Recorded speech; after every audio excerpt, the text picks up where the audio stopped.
After a wild overtime win in the Commonwealth Cup last week, the Hokies of Virginia Tech returned to Lane Stadium with their mind set on win number 6 and a trip to their 26th straight bowl game.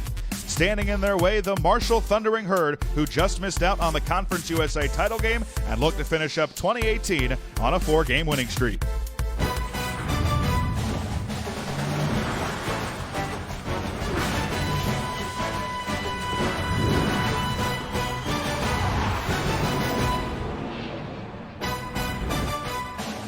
You're watching the ACC on ESPN. On a foggy and chilly day in Blacksburg, Virginia at Lane Stadium, Marshall will try to play spoiler for the second consecutive week as Virginia Tech goes for their 26th consecutive bowl game this afternoon. And welcome up to the broadcast booth alongside former Georgia quarterback Hudson Mason. I'm Josh Appel. Thanks so much for joining us. And Hudson, today's got that Game 7 type feel for Virginia Tech. Win, they go to a bowl game, lose, and the 2018 season is over. Yeah, you're calling it the Fog Bowl. I'm going with the Blacksburg Bowl. Either way, if you want to play in a bowl game, you got to win today, and it's got to go through Marshall. Well, last week, Virginia Tech extended another one of their streaks, 15 straight wins over the Virginia Cavaliers in the Commonwealth Cup. Virginia Tech had 2 double-digit leads in this game, 14-0 at 24-14, but Virginia mounted a furious rally in the fourth quarter here, taking a 28-24 lead. But Stephen Peoples had other ideas. He almost coughed it up, almost on senior day, but the Hokies able to recover in the end zone to tie the game at 31 apiece. They went to overtime, and on the first possession, a Brian Johnson 42-yard field goal put the Hokies up 34-31. And it was the Hokies defense who made the play in the end to give the Hokies their 15th consecutive win over the Cavaliers, the Bryce Perkins fumble. And what a win last week for Virginia Tech. And a big part of that was Trey Turner, the freshman. He had a nice afternoon a week ago. And today he's rewarded. He's wearing that number 25, the Beamer Bowl jersey. Yeah, Trey Turner had a major impact on the outcome of the game last week. And undoubtedly his greatest impact came on special teams with the blunt punt. And when you block a punt at Virginia Tech, you get highlighted. You get rewarded. Like you said, he gets to wear the Frank Beamer number 25 jersey today, which goes to the guy who makes the greatest impact on special teams. But he had a rush for 43 yards last week, 4 receptions, 69 yards, and a touchdown. I like the way that Ryan Willis knows how to get him involved early in this game. And for Marshall, on the other side of the ball, it's their safety, Malik Gant. This guy, by far, when you turn on the tape, he's Marshall's best player on either side of the ball. They'll utilize him in the run game. That's why Marshall is so good, top 10 in the country in rushing defense. But then he's athletic enough to match up with slot receivers, tight ends, and man-to-man coverage. They're going to rely on him a lot today against a Vodtech team that loves to run the football. Both of these two teams had their September 15th games washed out due to a hurricane, so they rescheduled this one. It's the first game at Lane Stadium since 2001 in December. The Hokies are ready. The Thundering Herd already. Will the freshman Isaiah Green help Marshall play spoiler for the second week in a row? It's Marshall and Virginia Tech coming up next.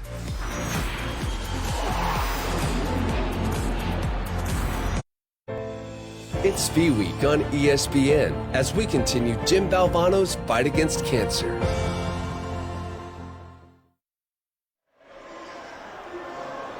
Welcome back to Lane Stadium. Marshall and Virginia Tech getting set for kickoff. Virginia Tech won the toss and Marshall will receive. As you can see, it's a foggy afternoon. Temps in the 40s. Wind around 10 miles per hour, and right on cue, the ball gets knocked off the tee. Josh Appel, former Georgia quarterback Hudson Mason with you. Jordan Stout, the leader in FBS in touchback percentage. 54 of his 59 kickoffs have gone for touchbacks this year. Gets us started. And we'll see the freshman Isaiah Green lead this Hokies offense on 1st and 10. They'll start from the 25-yard line.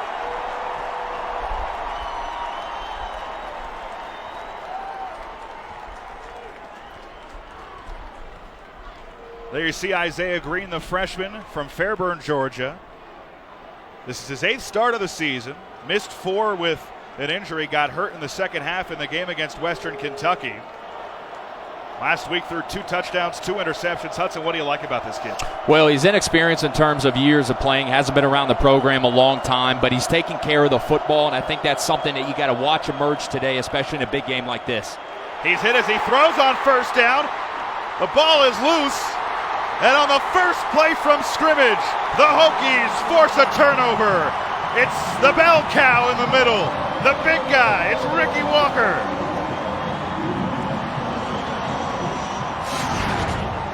We know that he's the bell cow in the interior part of this defense, and all year Bud Foster's been talking about a dominant pass rusher. No dominant pass rusher. Who can get to the quarterback? Ricky Walker, first play of the game, creating a turnover, which is something this Va-Tech defense, Bud Foster's defense, for as many years as he's been here, is about getting the ball back to your offense, and what a way to get this crowd involved. Turnover is going to play a huge factor on both sides. For Virginia Tech this season, they're +8 in turnover margin in their 5 wins and -6 in their 6 losses. And they are going to take another look at this just to make sure that Green did indeed fumble. We'll take another look as well. You can see trying to go through his progression, and Ricky Walker, who's a second-team All-ACC, only behind the big boys and the dominant pass rush of the interior guys at Clemson. But he's got great hands. He's a veteran on this team. And this defense is full of pups, and he's really one of the very few, if not the only veteran on the defensive side of the ball. In a statement game, you start the game with a statement play. That's senior leadership right there. Doc Holliday not happy with his offense on the first play of the game. Holliday has coached this team to 3 10-win seasons. Went 3-9 in 2016, but other than that, 5 of 6 seasons, they've got 8 or more wins. One more look. You can see Ricky Walker, just a mismatch right there on the center for Marshall, Levi Brown. And, you know, here's a crowd. It's not a full stadium. People were kind of wondering, what's the environment going to be like? And for Marshall to turn the ball over on a free play. Look how the field stands. And so not enough to overturn that. Remember, call in the field was a fumble. And they didn't see enough there. Justin Fuente loves it. Doc Holliday, not so much. And it's so crucial in college football a lot of times. Look, if there's any obscurity behind the play call, we've seen the trend of referees. They're going to keep with the play on.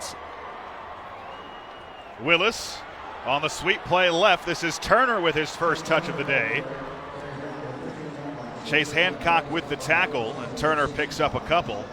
Brings up second down. As you get a look at Ryan Willis, the transfer from Kansas, thrust into action in the second half against Old Dominion earlier this year after Josh Jackson fractured his leg. And Willis done a nice job. 18 touchdowns, 8 interceptions this year. Through the fog, Keene with the reception and a nice defensive play for no gain. And here's the storyline for Ryan Willis and especially Dalton Keene. For Ryan, it's just about making the mundane play more consistently. Only completed 42% of his passes last week. I know these coaches and these offensive coaches for Va-Tech want to try to get him into a rhythm, and you saw right there a nice little easy completion to Dalton Keene, who had a huge catch last week, as Va-Tech fans know, that ultimately sealed the win for Virginia Tech on that last drive. This fog is something else today at Lane Stadium. Willis to the end zone for Turner. And it's through his hands and incomplete. Good coverage by Kerryon Merrill. And as the Virginia Tech field goal unit comes out, let's take a look at our impact players. On offense, Damon Hazelton and Chase Hancock. Damon Hazelton, who was out last week.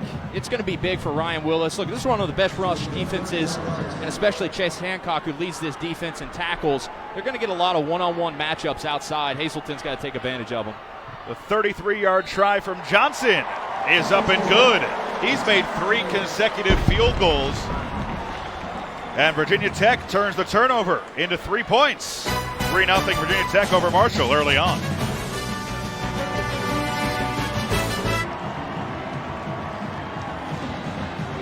The Hokie fans at Lane Stadium love what they've seen so far from their Hokies. A 3-0 lead early on after the Ricky Walker forced fumble. They're sitting in the fog. They're braving out the cold, but they know what's at stake. They want to see their Hokies get to a 26th consecutive bowl game. And guess what? Another touchback from Mr. Stout. 2 for 2 in that category. They only 5 kicks this year have not gone for touchbacks. That's incredible. But the crowd here at Lane Stadium very much into this one, especially after what their defense did on one play on Marshall's first possession. And now we get a chance to look at our impact players on the offensive side for Marshall and on defense for Virginia Tech. Yeah, for Marshall, it's wide receiver Tyree Brady. And Marshall has 2 long receivers that can body DBs, so that's something to watch if they want to take advantage of. And then Dax Holyfield, a freshman, high motor guy, big passion, big energy, leads this team on defense. Green trying to set up the screen to the left side, but the Hokies had it read well, and it brings up 2nd and 10. Yeah, it's crucial for this Virginia Tech team to get this crowd into it. It's not a sold-out stadium. It's a noon kickoff. It's a little monotonous. The weather isn't great, but to get a turnover on the first play and especially turn it into points, that's something that Va Tech has got to use their advantage today playing at home.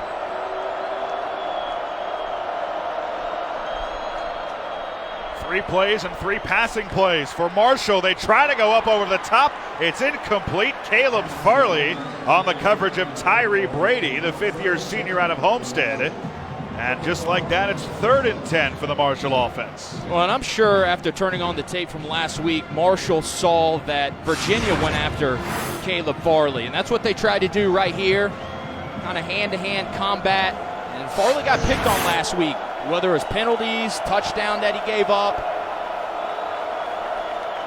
Marshall just under 40% for the season on 3rd down. Hokies bring pressure. Green looking for some space. Green will take off, and with an extra effort, I think he picked up the 1st down. He got 11. It looked like the Hokies had him bottled up. Belmar finally made the stop, but not before Green used his legs for the 1st down. Yeah, that's the part of Isaiah Green's game that you really have to game plan for, whether it's 4 guys down linemen or linebackers. Belmar right here missing the crucial tackle on 3rd down. Memphis is, they're okay, Marshall is okay on offense, really good on defense and special teams. That's been kind of the anchor for their success this year, but really good on 3rd down to keep them on the field this season. 330 total yards last week, and they go on the ground for the first time today. It's Brendan Knox, the redshirt freshman. He made his first career start last week against FIU. He's led the team in rushing for 3 straight games, and what a story. Brendan Knox is buried on the depth chart at the beginning of the season, played a lot of special teams, but never complained about it. And due to some injuries and other factors in that backfield, he's finally got his chance and he's taking advantage of it. You look at the running backs and the depth, whether it's Knox or Tyler King, who's their leading rusher, Keon Davis, Anthony Anderson, they're stacked like a Power 5 ACC, SEC team at that position. They go to Knox again on 2nd down, and he gets past the 40-yard line to the 41. It brings up 3rd down and about 4 for the Marshall offense. This is a place where they're about middle of the pack in Conference USA.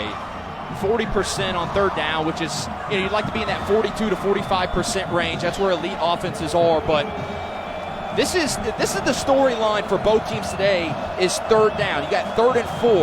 They're going to try some QB draw. We saw Isaiah Green going through a progression. Do they try to use his legs to their advantage in this game? Through the fog, Green back to pass. He's hit. Lets go of it to Knox. He somehow shakes that tackle and picks up the 1st down.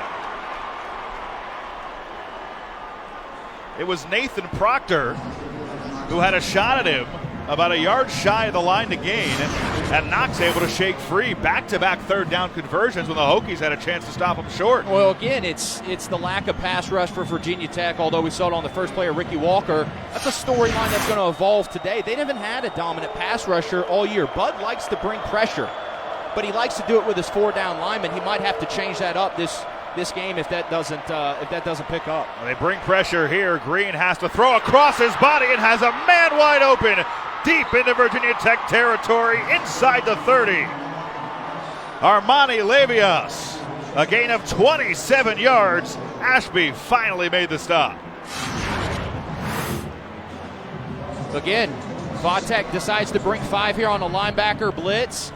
And Green just finding his guy outside the pocket. The key is there, he keeps his eyes down the field. When you scramble to throw, good things happen.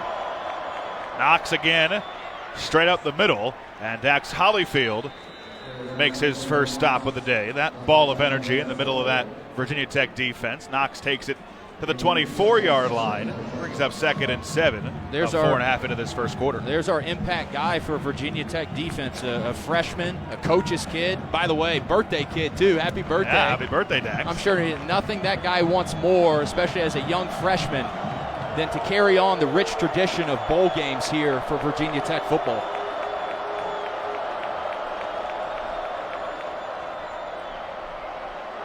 Green has all day to throw, fires it left side, and that's a catch for Tyree Brady. He now has a catch in 23 consecutive games. That's a gain of 12 and a first down. Caleb Farley on the coverage. Isaiah Green's favorite target, Tyree Brady, big kid, 6'3", 205 pounds, had 2 touchdown catches last week. But what sticks out to me on this first drive is Bud Foster's going to have to make a decision pretty quickly as this game evolves, because 4-down linemen just aren't getting the green. Marshall in the red zone. What a move to get inside the 10 by Anthony Anderson, his first carry of the game. Ashby brings him down. Marshall loves to get the ball in Anthony Anderson's hands down here in the red zone, especially inside the 10. He leads the team in touchdowns with 8, but he's 240 pounds. I mean, that's almost, Jerome Bettis was a big dude, but 240 pounds when you got a couple yards to go, especially in the red zone where you got to run the football, that's something you take advantage of. Yeah, he leads the team in rushing touchdowns this season on the 11th play of the drive to the end zone. And it's broken up. Javon Quillen, the junior from Hampton, Virginia, breaks up the pass. Tyree Brady, the intended target. And it's 3rd down. What Bud Foster's going to do, he's going to load the box.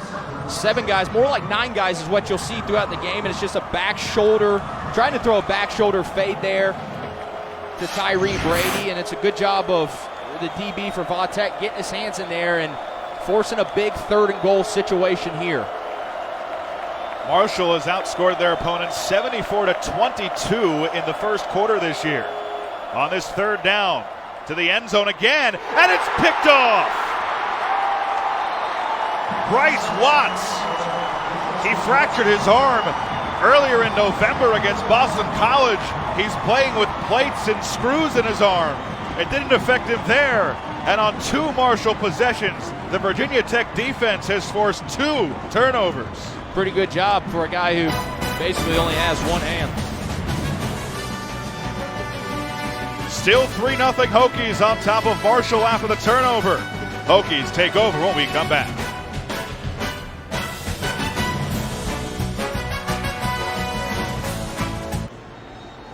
Back at Lane Stadium, 3-0 Virginia Tech on top of Marshall. Doc Holliday not happy with his offense.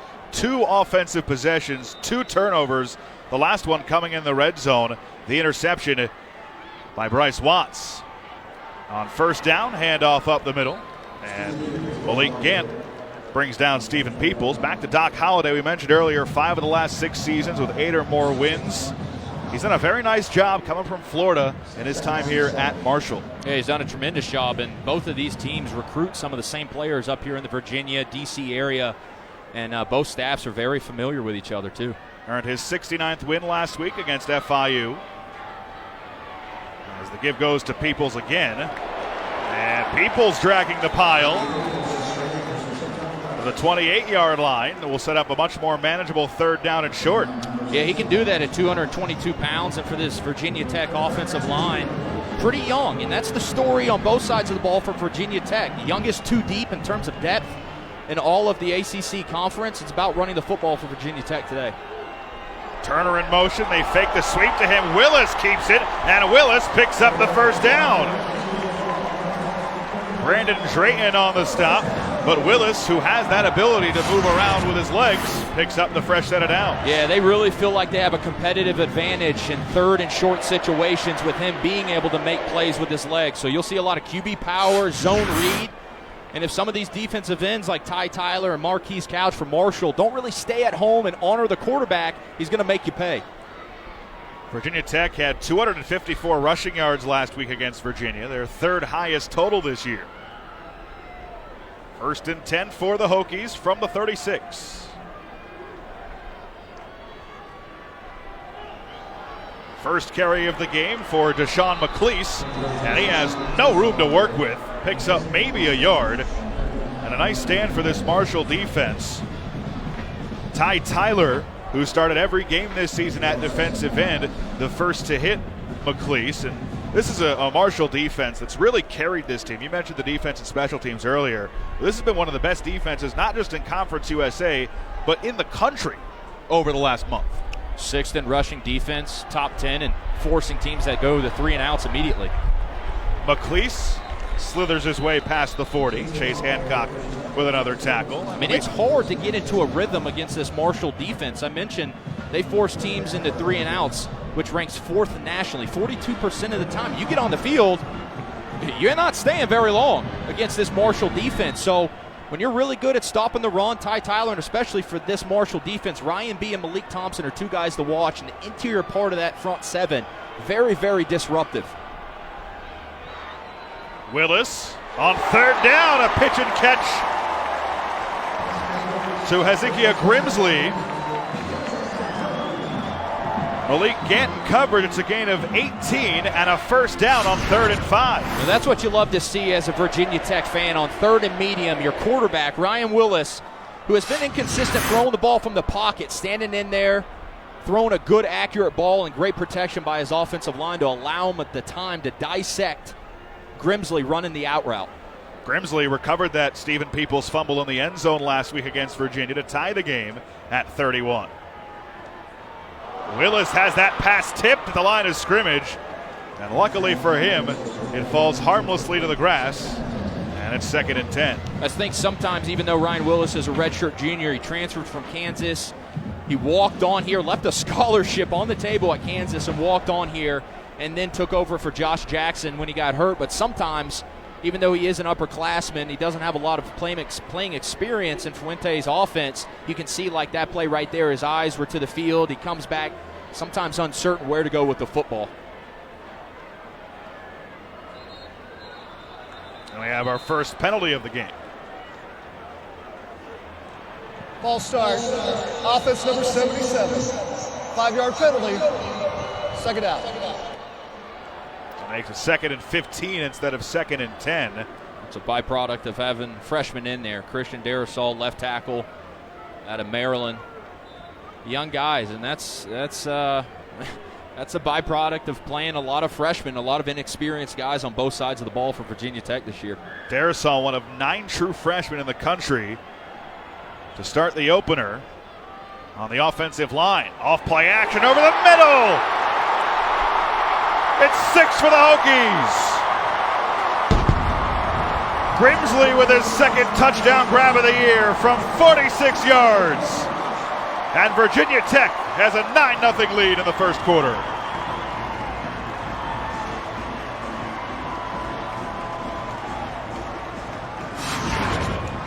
Well, that's what's so difficult from a defensive standpoint on these RPO actions. Quarterback rips the ball out, and if you're a middle linebacker, what are you going to do? You're going to jump the run? It sure looks like a run from that standpoint. Then you rip the ball out, and he throws a strike over the middle to Hezekiah Grimsley, who gets his 2nd touchdown of the season. Johnson adds the extra point, and it's a 10-0 first quarter lead for the Hokies over Marshall. 5:20 to go in quarter number 1. Through the fog at Lane Stadium with 5:20 to go in the first quarter, Virginia Tech has opened up a 10-0 lead over Marshall. Josh Appel, Hudson Mason with you. 8 plays, 80 yards in 3.5 minutes off the turnover in the red zone. A 46-yard touchdown to Hezekiah Grimsley, the longest catch of his career. He had the big 3rd down catch and the 46-yard touchdown as well. And here's a rare non-touchback and a chance for a return. And a special teams tackle inside the 15-yard line by Divine Diablo. And Hudson, let's take a look back at that touchdown. Yeah, put your eyes on Marshall's middle linebacker, number 35. You see him bite the run right there, and that's a part of the RPO that's so dangerous is you force defenses can't be right. How do you not jump the ball right there if you're Frankie Hernandez? You pull the ball out if you're Willis and you throw a strike. Good 2 confident throws that last drive by Willis, and they both happen to go to Grimsley.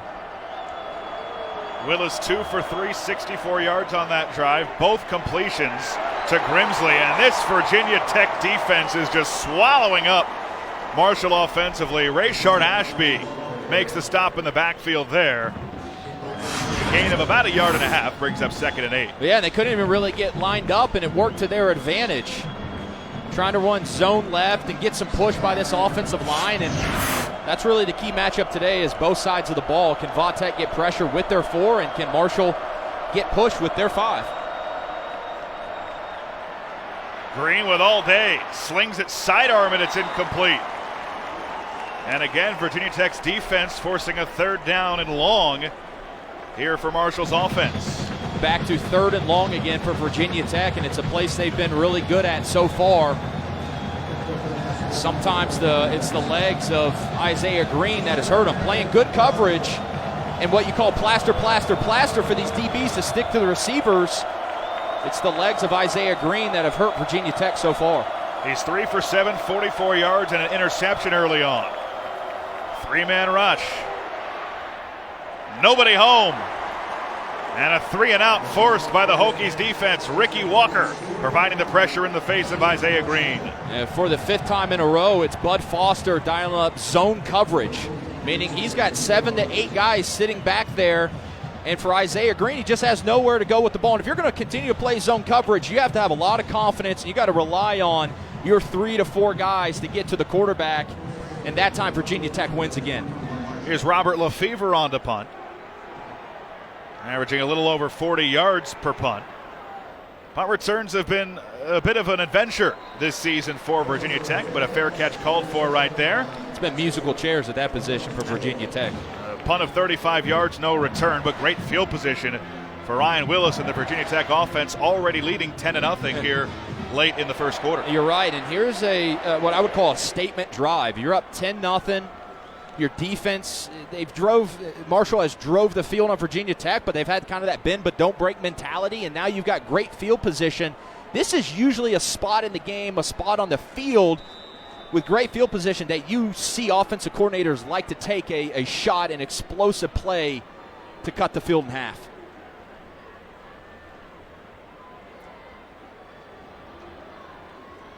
On 1st down, it's McLeese with a big hole to the left side, but it closes quickly.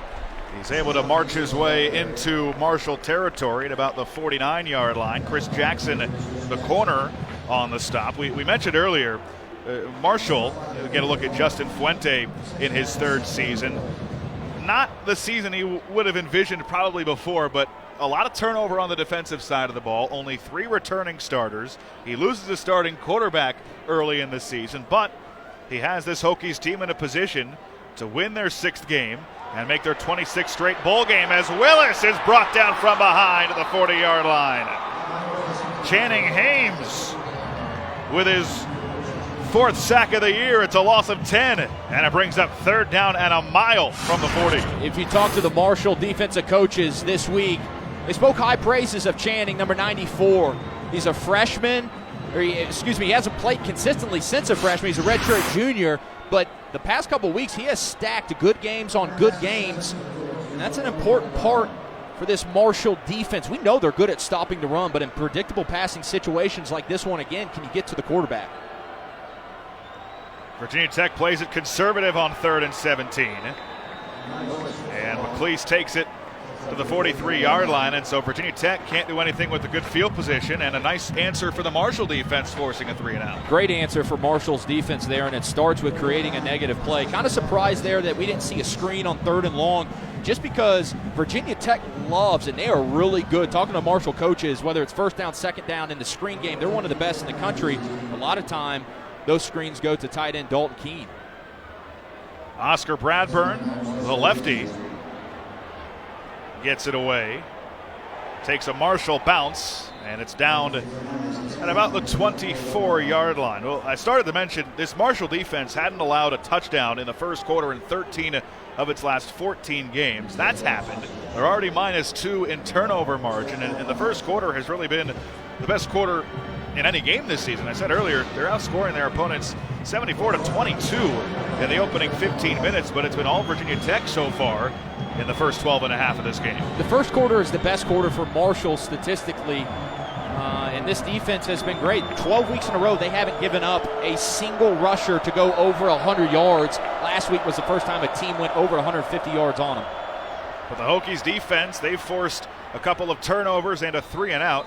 And on first down, Marshall keeps it on the ground with Brendan Knox. And Ricky Walker and Diablo combine on the tackle. It's a gain of about 5 to bring up 2nd and 5 as we close in on 2 minutes remaining in the opening quarter in Blacksburg. It's going to be fun today to watch kind of the chess match between Tim Cramsey, Marshall offensive coordinator, and this defense, because he made it very clear. Look, Virginia Tech loves to load the box. Here's a big play. A foot race to the end zone for Knox. Will he be caught? Yes, a touchdown saving tackle inside the 5-yard line by Bryce Watts. But an explosive run of 67 yards for Brendan Knox. And it's 1st and goal for Marshall. We talked about all these running backs being dependable, but you can see the overflow, the pursuit by Virginia Tech right there because of the fly sweep motion, and it opens up the angle backdoor for Knox to create a gash. But it is great effort by Bryce Watts, who picked off the ball earlier on 3rd down for Virginia Tech. It's another place. That saved the touchdown right there. Let's see if Virginia Tech can withstand it. After the career-long run for Knox, they go to Anthony Anderson trying to push the pile. And his forward progress is stopped at the 2-yard line. Going back to that run, the left guard Jordan Dowry, he went up to block somebody, and there was nobody there for him to block. That's how wide open that hole was. And it's really because of, you hear this term thrown around a lot, but it's eye candy. It's all the things that go on pre-snap, and it's the linebackers at the 2nd level of Virginia Tech's defense, and it's the safeties that saw the fly sweep, and they've been told all week in practice, hey, they love to hand this off. Well, this time they fake it and run it out the back door. Same play, except this time Green keeps it. And Ashby with a nice read to make the stop. No gain, maybe a yard, if that, for Green. And it's 3rd down and goal from about the 1.5-yard line with under 30 seconds remaining in the first quarter. We'll see if Marshall decides to let the clock run out, talk a little bit extra time about it on the sideline. But this is a spot, okay, I don't think you've had a lot of success running in between the tackles because of Virginia Tech's 2 guys in the middle, Hewitt and Walker. I'd like to see you take Isaiah Green's skill set, his legs, maybe run a QB sweep to the right, get out on the edge, try to make something happen. 3rd and goal at the 2. The handoff to Knox, and Knox is in. Marshall's on the board as the clock in the first quarter expires. Knox got him down there, and Knox finishes it off. And Marshall has made it a 1-score game. I think a lot of times you see coaches who will, in that situation where they can come over to the sideline, say, hey, let's talk about it a little bit more, try to scheme it up. Or you can look at it from the angle of, hey, if we let it go to the quarter, that also gives our opponent more time to scheme it up. That time Doc Holliday says, let's keep him on the field, and it works. Extra point is no good. And so we stay at 10-6 after 1 quarter. A 5-play, 76-yard drive capped off by a Brendan Knox 2-yard touchdown.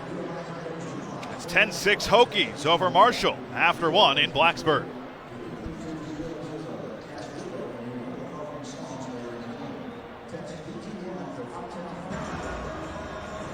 Start of the second quarter in Blacksburg, Virginia Tech and Marshall. The Hokies with a 10-6 lead over the Thundering Herd. Josh Appel and Hudson Mason with you from Lane Stadium. Justin Rohrwasser just missed his 2nd extra point of the season. The other one was blocked. This one just a straight miss. And so we stay at 10-6 at the start of the second quarter after Brendan Knox's 2nd rushing touchdown of the season. Returnable kick here for the Hokies. And they'll start at about the 27-yard line. Let's take a look back at that Brendan Knox touchdown. Oh, a big 3rd down again, but put your eyes on the right guard, right tackle for Marshall right there, Madden and Adams. Look at the push they get on, the big cowbell. Defensive lineman Ricky Walker for Virginia Tech. That's really what kind of opens up that crease for the touchdown run. and he gets hit at the 2-yard line, but from there, Brendan Knox just falls into the end zone. That's a guy right there that you're looking at that's led the team in rushing for 3 straight weeks. Again, it's a tribute to the depth at the running back position for Marshall. Willis off play action on first down, throws the slant to Turner, and big play Trey has a first down to the 44-yard line. Brandon Drayton on the tackle after a gain of 16. And on first down, the Hokies have already done more on this possession than they did on their last one. They got the ball right around midfield, but came up empty. They go hurry up, and the carry goes to Peoples to the 49. Malik Gant on the tackle. Yeah, you mentioned kind of the empty possession that they had before, which gave an opportunity for Marshall to get back in the game. That happened 3 times in the first half, deep in Virginia territory last week. Willis keeps it off the play fake, and he picks up the first down to the 45-yard line. Channing Hames on the stop. It's the second first down that Willis has picked up with his legs today. If you go back and watch any of Virginia Tech's games this year, but specifically the Virginia game last week, I really think that this offense really gets into a rhythm when you get a positive yard, especially a positive pass completion like they did on that drive from Willis right there. Allows them to just kind of use their tempo to their advantage. Willis pressured, fires deep, has Trey Turner, touchdown! Wow. 45 yards to the freshman Turner. Well, this kid is something.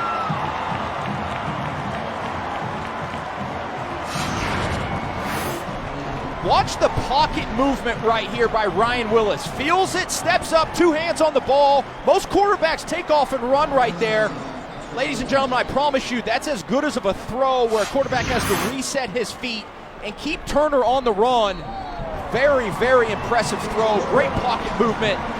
That's one of those clips you take for a quarterback and you use it in the offseason when you're meeting with high school coaches at like a seminar and say, hey, you want to know how to move and keep your eyes down the field and throw a strike?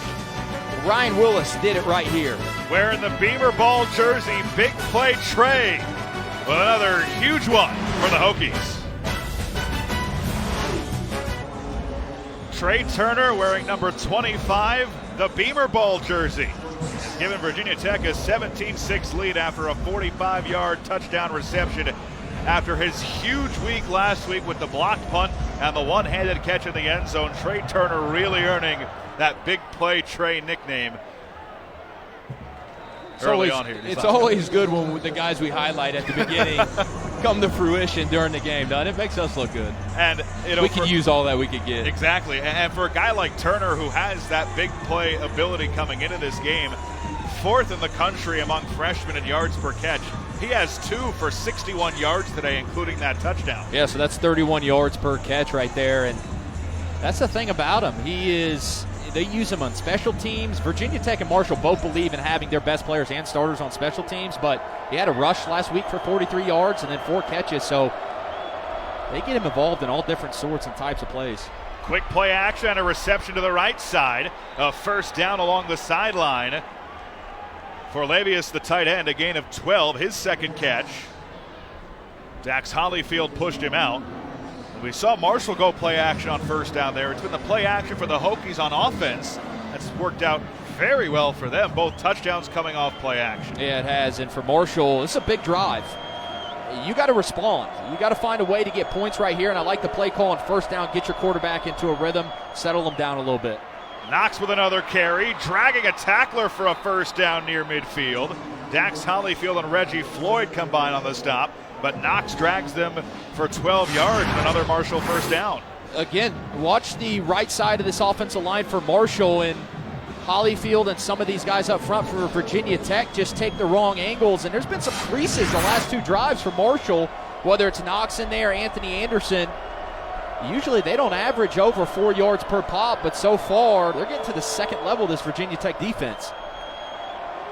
Green taking a shot, and it's well overthrown, looking for Tyree Brady. Javon Quillen on the coverage. Brady with only 1 catch so far, as we're early here in the second quarter. I think, again, that is something that Marshall has to take advantage. They have to grab the bull by the horn, so to speak, and say, hey, we're going to have to take some shots, and we're going to have to land some. I mean, you're not going to hit all the one-on-one matchups, but Bud Foster will put 8-9 guys in the box, and he's going to continue to do it. It is who he is, and force Marshall to make plays in one-on-one situations. What a move by Knox, the line of scrimmage.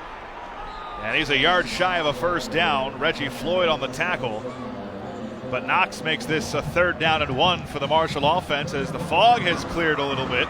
It's nice to see the field clearly again. Yeah. You see Marshall trying to push tempo right here.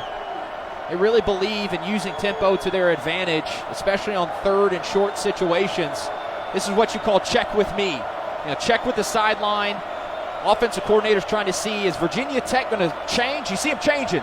Look, they were going to bring the pressure from the boundary. Now they're changing. When you change, we change. Marshall 3 of 5 on 3rd down.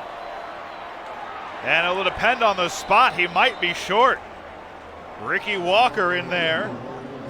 They needed the 41-yard line, and the spot right now is about a half-yard shy. And Doc Holliday sitting over there on the sideline trying to see. That's what he's saying. He's like, come on. I don't think that's the spot I see over here from the sideline. I think if you're Marshall, you really got to consider going for this. It's really less than 1 yard. It's only a couple inches. They're 2nd in the country on 4th down this year, 10 for 13. 4th and a half a yard for Marshall.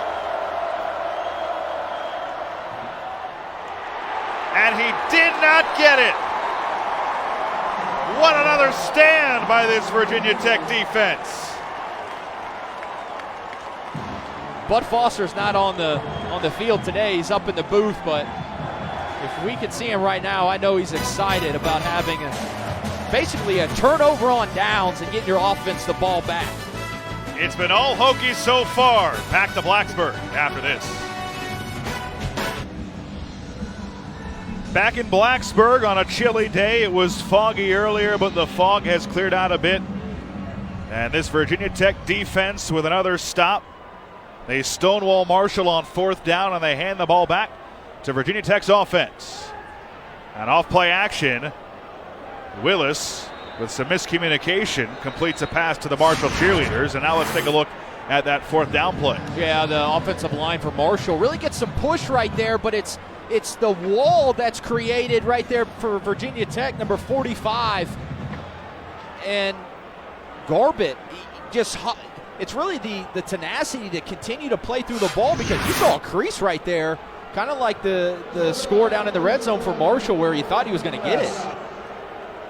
It's a great job by Garbett, just continuing to play through to the end of the play and really just push Knox backwards. Big stop for Virginia Tech right there on defense. Now an opportunity to kind of step on Marshall's throat and extend this lead even more. Another play action. They go to Dalton Keene, the tight end. They love this guy. And he's to the 48-yard line. Omari Cobb, the linebacker, on the tackle. Dalton Keene, all ACC honorable mention, had a big catch. His only catch last week against Virginia, a 45-yarder on a 50-50 ball on the game-tying drive. Yeah, his coaches love him too, and he's only a sophomore out of Colorado, but this guy's going to be around for a couple more years, and he's got a chance to become one of the better tight ends in the country. 3rd down and 4 for Virginia Tech. Willis underneath, and a big hit at midfield by Chris Jackson. Coleman Fox took the brunt of it, but Jackson with the big hit forces a punt. Well, they had been playing man coverage on 3rd down. This time they play zone, and they pass off the underneath route to Jackson outside, and you got to see the corner sitting there hard in the flats and go to your next progression or step up in the pocket and try to make a play with your legs. So here's Bradburn on to punt for the 2nd time. Oh. Not sure I've seen that before. It's got to be kick-catch interference. 2 flags fly in, and here's the call. Fair catch interference by the kicking team. Number 26, 15-yard penalty from the spot of the foul. 1st down. 9:47 to go in the 2nd quarter. Marshall trailing Virginia Tech 17-6, getting the ball back when you come back to Blacksburg.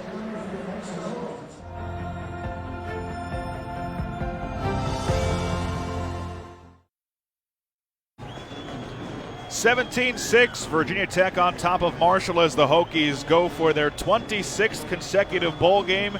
They had lost 4 straight. They won their 15th consecutive game in the Commonwealth Cup last week in a wild one in overtime against Virginia, and they need a win today over Marshall to earn that bowl bid. On first down, Green throws, and it's caught for a medium gain on first down, out of bounds at the 34-yard line. Obi Obialo. And there's Justin Fuente. He's had to deal with a lot of adversity with his players, a lot of injuries they've had to work through, including to his starting quarterback, Josh Jackson. They lose 8 starters from last year on defense, 5 to the NFL. But they've battled through it, and here they are with a chance to go to their 26th consecutive bowl game. Second and 4. Knox the carry, trying to get to the outside, and does. The first down and more for Knox. Down the sideline. Still in bounds inside the 30 and down to the 28 before Bryce Watts pushed him out. Brendan Knox, what a story. A gain of 38 yards. He has a touchdown, a rush for 67 yards, and this big game. Well, Bryce Watts comes off the corner blitz, and he almost gets Knox before he trips, but watch the way Knox, boom, boom, finishes the run here. The physicality to these running backs, and I like the way Marshall has handled some early adversity in this game. They turned the ball over on the first play of the game, and Virginia Tech has had really good field position a couple drives, and they've responded nicely. Already a career high in rushing yards for Knox. He has 145, as you saw here in this first half. Still a ways to go in the second quarter as Caleb Farley makes a nice play on Henry. Minimal gain. In fact, no gain, brings up 2nd and 10. It's funny because, you and I highlighted at the beginning of the game, Bud Foster is going to load this box, and so we didn't think really the running lanes, the creases for big plays on the ground were going to be there. We're going to have to kind of generate those in the passing game, but 2 of them have come from Knox, and both of them have come on the ground here in the first half for Marshall offensively.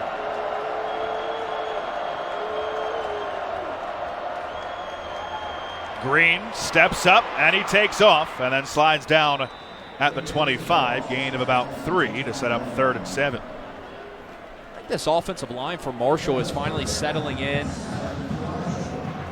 They are really getting some push up front on Ricky Walker. We've seen that in the red zone. We've seen that on some short yardage situations, but right there in a passing type position, Isaiah Green had 3-4 seconds to go through his reads. Nothing was there. I mean, that's a credit to your 5 guys up front fighting their tails off.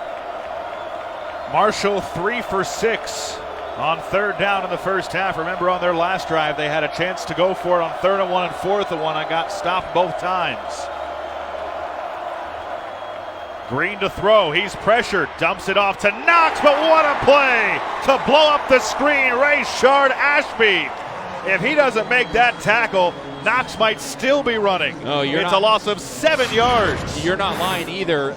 Isaiah Green, phenomenal job of just finding your back right there. You can see there's nobody after Ashby to make the play. That's the type of attitude that Bud Foster is looking for on this defense. Marshall in that in-between range. Too close to punt. Too far to kick, although they do have the pooch kick for the quarterback, and it might be this. It is. Green's punt rolls into the end zone for a touchback. That's the 4th punt of the season for Isaiah Green. It rolls for a touchback, and with 6:19 to go in the second, it'll be Virginia Tech ball, leading 17-6 when we come back. The Hokie faithful here in Blacksburg hoping to see their Virginia Tech Hokies advance to a bowl game for the 26th consecutive year. A lot of fans here probably haven't been alive for the last time that Virginia Tech didn't play in a bowl game. And the Hokies, who are getting outgained 209 to 163, but have a 2-score lead, back with the football. And it's Kuma who makes the catch for a gain of 9 before Merrill makes the stop. Brings up 2nd and 1. Josh Appel, Hudson Mason with you from Blacksburg. 6 minutes to go in the first half. Hokies on a couple of big plays. Grimsley and Turner, the 2 touchdown receptions. They go at the sweep to Turner, makes one man miss in the backfield, and then picks up the first down pushing the pile to the 33, the 34-yard line, and now some extra pushing and shoving afterwards. But everybody's all right. No flags thrown. Just moves the chains for the Hokies. Again, they get a big first down, but it's the positive play on first down that sticks out to me. This time they roll out, they pick up 6, 7, 8 yards on the pass completion to Eric Kuma, and that again is where Ryan Willis seems to be the most comfortable when they get some type of positive play on first down. They go with the play action on the sweep, set up the screen left side to McLeese. McLeese to the second level. Will McLeese go? 25-20 and down inside the 15-yard line. Chris Jackson saved the touchdown, but Deshaun McLeese picks up 54 on the screen. A new weapon in their arsenal in terms of screen game, and we talked about how good Virginia Tech was at scheming you up and running different schemes, and this time it's McLeese. He only has 5 catches on the whole season, but that's what Justin Fuente is so good at, is finding ways to get his best playmakers the ball, even in the screen game. Peoples trying to get the edge, and he's out of bounds inside the 10. They mark him at the 7-yard line. Gain of 6. Sets up 2nd and 4. Missed opportunities for Marshall. A stop on 4th down. They stall out in Virginia Tech territory on the last drive. They have 2 turnovers as well. So they only have 6 points. Yeah, you got to find a way to force a field goal here if you're Marshall. Being down 20-6 compared to 24-6 is a big difference. Willis to the end zone, and it's overthrown. He was looking in the back for Damon Hazelton, who was limited last week in game action, didn't practice much. He's coming back from an injury, but the Ball State transfer has been, besides Trey Turner, the best weapon on the outside for Virginia Tech. 8 touchdowns, tied for the ACC lead. He's on All-ACC second team this year. The ball's at the 7-yard line. I'd imagine you're going to throw it here, even though you've had some success running the football, because you got to get it down to the 4 to pick up a first down. Keenan motion.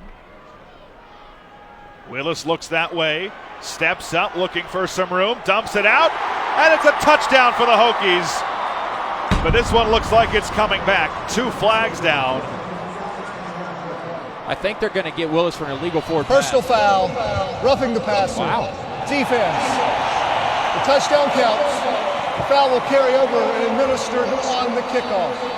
From up here, it had looked like he had possibly crossed the line of scrimmage. I thought that or maybe an eligible man downfield, but the Hokies will take it. It's 23-6.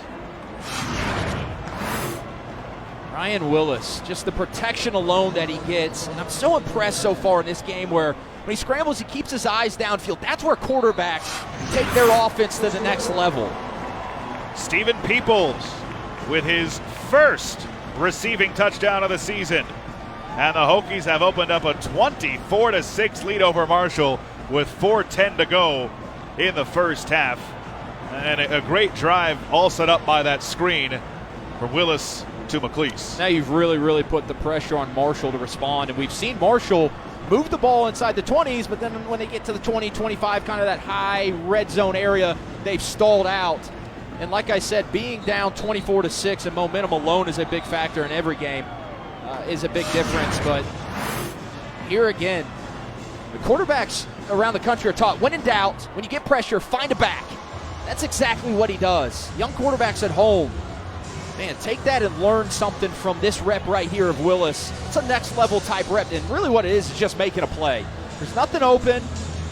It looked like for a second Danye Moody, the linebacker, was going to stay with Peoples, but then Willis looked like he was going to maybe take off, and that allowed Peoples to leak out there and get open for the touchdown. And that's what I'm talking about. When you come to run, when you get forced to run, you get forced out of the pocket as a quarterback, inexperienced quarterbacks will just put their eyes down and you get 1 or 2 yards. But really where you put a defense in a bind is a quarterback who escapes the pocket, steps up in the pocket, but his eyes are downfield. Now a defender has to honor the pass. After the 15-yard penalty, this will be the easiest touchback that Stout will have all year. That'll pad the stats for him. It'll be 1st and 10 Marshall at the 25. But for Ryan Willis, a career day already here in the first half. 10 of 14, 202 yards, and the career high 3 passing touchdowns. We've got a career high for Willis. On the other side, Brendan Knox has a career high rushing yards here in this first half. And he just looks so comfortable. And again, I sound like a broken record, but again, it goes back to me of him getting completions on first down. It doesn't have to be 10, 12 yards. Sometimes it's 3 and 4, but 42% of his passes were only completed last week. That's not very good. Today, it's a much different storyline, and he looks really, really comfortable. Here's Green, the freshman, trying to answer back, and he goes underneath as Diablo makes the tackle on Artie Henry. Green with the red zone interception earlier, and you look back at it, and that's right now one of the biggest plays in this game. Of course, they had the missed extra point as well. A lot of miscues in this first half for the Thundering Herd. They go at the tunnel screen to Henry, and he picks up the first down, and if he didn't get tripped up, he would have had a whole lot more. He's frustrated as he gets up. He knows it. 3.5 to play in the first half. It's been all Virginia Tech. A couple of turnovers forced. A stop on fourth down as well. It was Ashby who got this shoestring tackle there, and you're right, it was a jailbreak screen. That would have been a 15, 20-yard gain. Ashby again. Hustle plays to the ball, rallying to the football. That's so Bud Foster type defense. Knox with a nice gain on first down to the 44-yard line. Ricky Walker. Walker wore the Beamer 25 last week. He became just the second player at Virginia Tech to wear it in 3 different games. Greg Stroman, the only other. You know what Walker does is he disrupts the play outside of just the fancy stats. His TFLs, his sacks, all of his stats have dropped off a little bit compared to last year, but he influences the game in so many different ways outside of just making the play. Offense, number 58, 5-yard penalty, second down. Hudson, is this a must-score drive here for Marshall? Yeah, I think it is, and even if you can just get a field goal, I think Marshall's in their head a little bit. And Isaiah Green, when you get pressure all day from guys like Walker right there, it's hard to stay comfortable and stare down the gun barrel and have faith in your offensive line, but that's what makes the elite quarterbacks at this level and the next level who they are, trusting your offensive line. Green flushed from the pocket and had Henry leaking out late. I think he was coming back for Brady on the comeback route, overthrows everybody, and now it's 3rd down and 9. You mentioned the numbers. I mean, Marshall has 154 yards rushing on the ground. Va-Tech only 31, but Virginia Tech has been able to create explosive plays in the passing game and cut the field in half. And again, a crucial 3rd and 9 play here for Marshall that they must get. It looks like Bud Foster is going to draw up zone coverage and force Isaiah Green to take what will probably be an underneath check down type drag route throw and rally to the football. On 3rd and 9, Green fires, and it's broken up. Bryce Watts jumped the route on Brady, and the Virginia Tech defense with yet another stop. Bryce Watts with another big play. He had the interception in the red zone early in the game. This time working back to the football on a curl choice route by the Marshall wide receiver, and that's so hard to do. If you'll watch here, he's getting pressed vertically. I'm talking about Watts, but to drive on the ball right there and make a play, again, another great effort play. And I know that's what Bud Foster preaches so much to this defense. Ball start, offense, number 10, 5-yard penalty, 4th down. To get out of your break, right? You don't know that receiver is about to turn around and come back on a choice route. You have to sink your hips and get out of your break and drive back on the football. That's a tough route to defend on the DB. It's a great job by Bryce Watts. And all the while making sure you don't make contact early and get the pass interference. We'll put a hand on his back because that'll be a 15-yard penalty. Here's Hazelton. And he slithers his way past the 35. And he's down at the 37-yard line. Coming up at the half, the Capital One halftime report will have the state of Ohio. We'll run through the first half highlights and stats. And we'll go through the Capital One fan vote. Tell you how you can get involved in that. That's coming up. Capital One halftime report. Virginia Tech leading Marshall 24-6 with 2:01 to go in the first half. Hokies have all 3 timeouts left. Peoples. The first down, and he dives towards midfield. Gain of 11 yards for Peoples, who had the touchdown catch on the last drive. And the Hokies have an opportunity here before the end of the half to get yet another score. 3 timeouts, a minute 55 remaining. That's forever in college football, so every play is available. They've been so good in the screen game. What you got to make sure here is your Willis. Don't take a negative play. Don't take a sack. Play action Willis. Over the middle has Kuma. And Kuma drags the defender inside the 35 to the 32. Chris Jackson beat to the inside on that play. And Hudson, the play action has been there all game long so far for this Hokies offense. Gain of 20. What Willis is doing, you can see he's putting the ball in the belly of the running back, but his eyes are up, and he's reading the linebacker.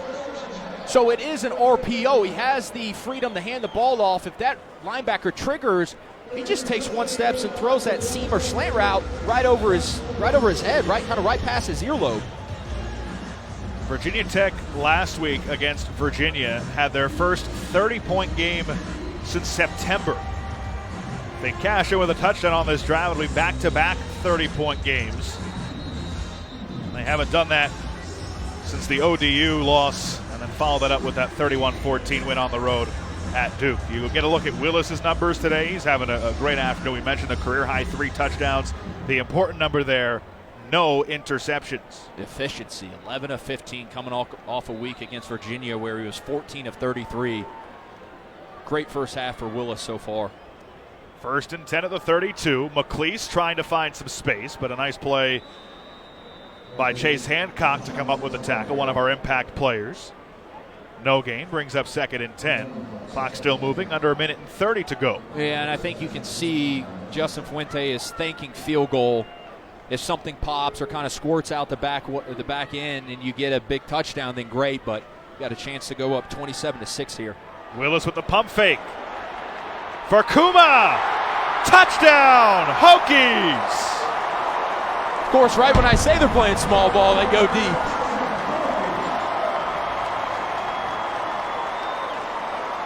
Four first half touchdown passes for Ryan Willis. And it's 30-6, Virginia Tech. All he does is pump fake, double move. Good job keeping your eyes on the safety and not staring down the receiver the whole time. And Kuma, who last week only had 1 catch for 14 yards, is kind of the 3rd receiver behind Hazelton and Turner. How many different receivers have been involved this week? You got Grimsley, you got Hazelton, Turner, and now Kuma getting his hands on a couple balls. This offense, man, they are clicking on all cylinders. And for Willis to just settle in and see, it's been so Damon Hazelton and Trey Turner heavy. Some of these other guys haven't been able to get involved, but today it's a great job game planning. Really balanced attack on a lot of receivers. See the pump fake again. And a good job giving your receiver a chance to make the play. You see so many quarterbacks throw the ball out of bounds or overthrow the quarterback.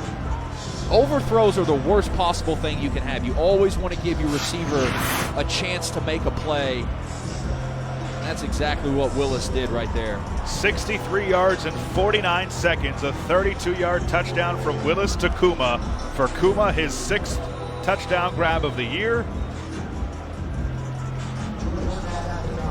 Ryan Willis, a 4th of his passes in the first half have gone for touchdowns. Does he have more passing touchdowns than incompletions? We might have to fact check that. Same amount. And, we talked earlier about starters playing on special teams. There's the birthday boy, Dax Hollifield, laying the lick on the kickoff return. We love talking to Bud Foster and Justin Fuente earlier this week about the freshman Dax Hollifield.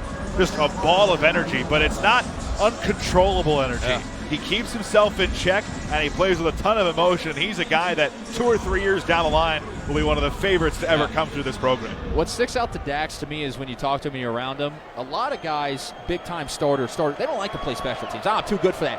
That guy, Dax, loves special teams, and that's what you got to have elite special teams in the country, which they've had almost every year here at Virginia Tech. And Hollifield on that tackle as well. And the one word that we got about Hollifield, genuine. Yeah. genuine guy. And you see that out there. He plays with his emotions on, I guess if he wore sleeves, it would be on his sleeves. Probably be considered soft if you're a linebacker in this part of the country. It's like those offensive linemen. They get fined if they wear long sleeves. You're a linebacker at Virginia Tech, you can't wear long sleeves.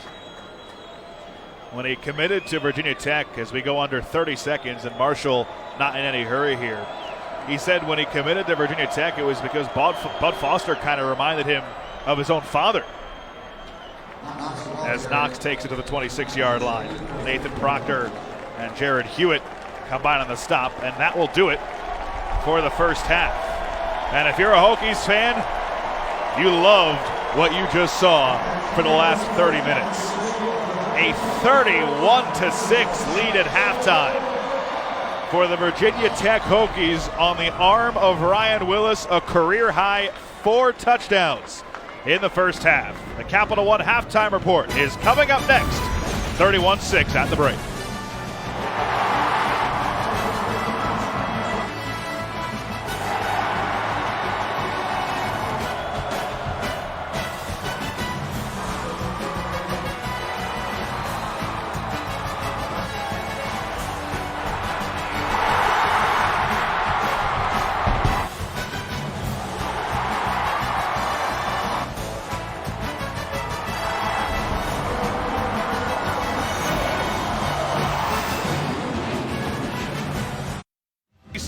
On ESPN. At Lane Stadium in Blacksburg, Virginia Tech all over Marshall in the first half, 31-6. We're getting ready for the start of the third quarter in Blacksburg. The Hokies fans here, they're hoping to see their Virginia Tech football team increase that bowl streak to 26 consecutive bowl games. On the other side, you've got Marshall coming into this game 8-3. They spoiled a chance for FIU last week to reach the Conference USA title game, but certainly not what the Thundering Herd expected coming into today. Josh Appel, Hudson Mason with you as Doc Holliday patrols the sidelines here at Lane Stadium, and he's hoping for probably just a better effort in the second half.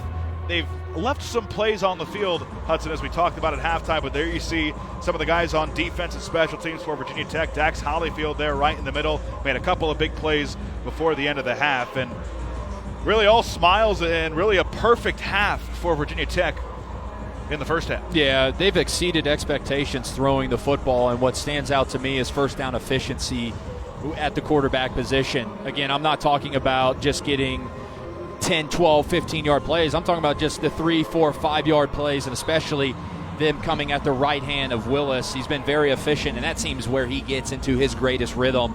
And the receivers, balanced. Kuma 3 catches, Grimsley 2, Turner 2, Keene 2. So, and then the explosive plays, they've had 3. Those are always crucial. It's hard, no matter if you're playing against a Conference USA opponent, another ACC opponent. It's hard to put together 12, 13, 14 play drives and score points. They got good players on the other side of the ball as well.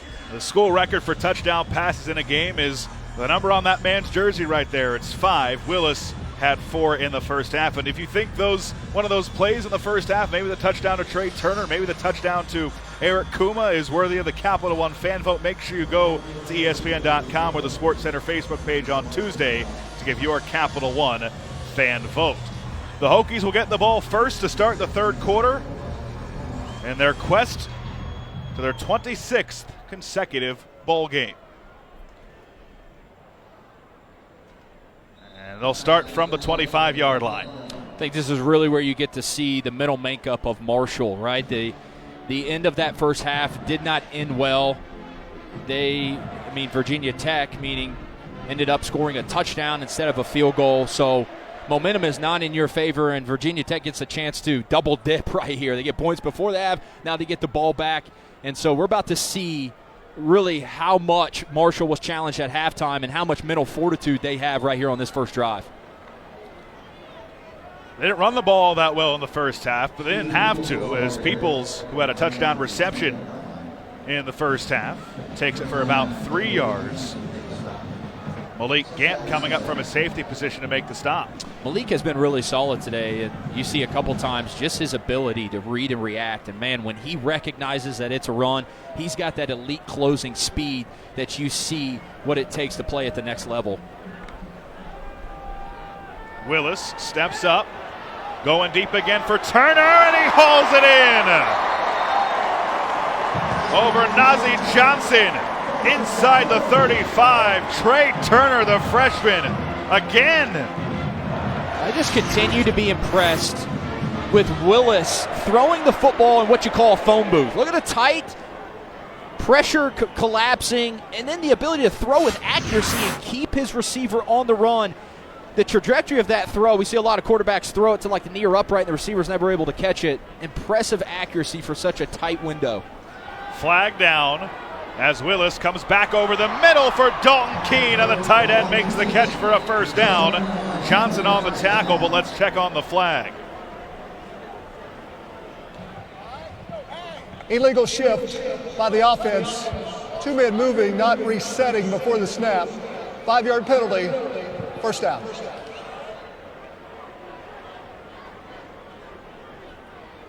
So that wipes out the first down play. The catch to Turner went for 38 yards. But now it's 1st and 15 from the 39. You know, you hear a lot coming into this game that at the receiver position for Virginia Tech, they don't have that Isaiah Ford or that Cam Phillips who's been here before. And I'd say pump the brakes, because Trey Turner, even though he's a freshman, boy, does the future look bright for this kid. Isaiah Ford, by the way, just called up off the practice squad for the Miami Dolphins this week, as Peoples gets knocked out of bounds by Johnson at the 30-yard line, gets the penalty yardage back and then some. 2nd and 6 now from the 30. That 18 yards per catch, that, 4th in college football for freshmen for Trey Turner coming in this game. Yeah, that's going to be more like, 25, 30 yards after the explosive plays he's had today.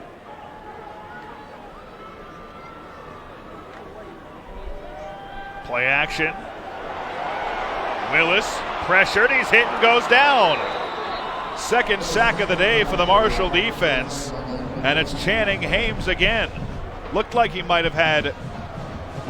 have had Grimsley going across the middle. Let's take another look. Yeah, 2nd sack for Hames today, and I thought Willis should have pulled the trigger right here. It's the same type of play they've been running all day. It was the same type of play, almost RPO type. The Grimsley over the middle in the first quarter. I thought that was probably the first time all day we've seen Willis just not pull the trigger when the guy was open. On 3rd down, Willis is sacked again. And guess who? Channing Hames. Back-to-back sacks. And the Marshall defense holds strong. And this has been a trend for Virginia Tech this season. They've had some great first halves this year, but in the second half, it's kind of tapered off a bit. Well, and it's been a trend for Virginia Tech today. I know they've got 31 points, but they have moved the ball, and when they get over the 50 a couple times today, they've taken a couple crucial sacks. But every elite pass rusher has a go-to move, and Hames, back-to-back plays, beats his guy with an interior pass rush move. Makes a crucial play for the Marshall defense. And Oscar Bradburn does his job. The Aussie pins Marshall inside the 5-yard line. 96 yards to the end zone for Isaiah Green, the freshman. Marshall needs to get it going if they want to come back, down 31-6 early in the 3rd quarter. It's Bee Week on ESPN as we continue Jim Valvano's fight against cancer.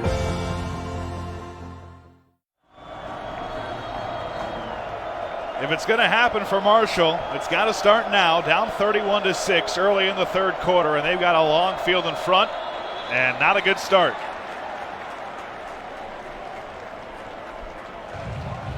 False start. Offense number 58. The penalty is half the distance to the goal line. First down. It's the 2nd time today we've seen this front 4 for Virginia Tech kind of shift their front at the last second, and kind of spooks the Marshall offensive line. You got to hang in there, and some of these guys, especially like Levi Brown and Kane Madden, young guys, only redshirt sophomores, big environment they're playing in. No room for Knox to work with. Knox already with a career high in rushing yards today. The Can't get much on that carry, and it's 2nd down and long.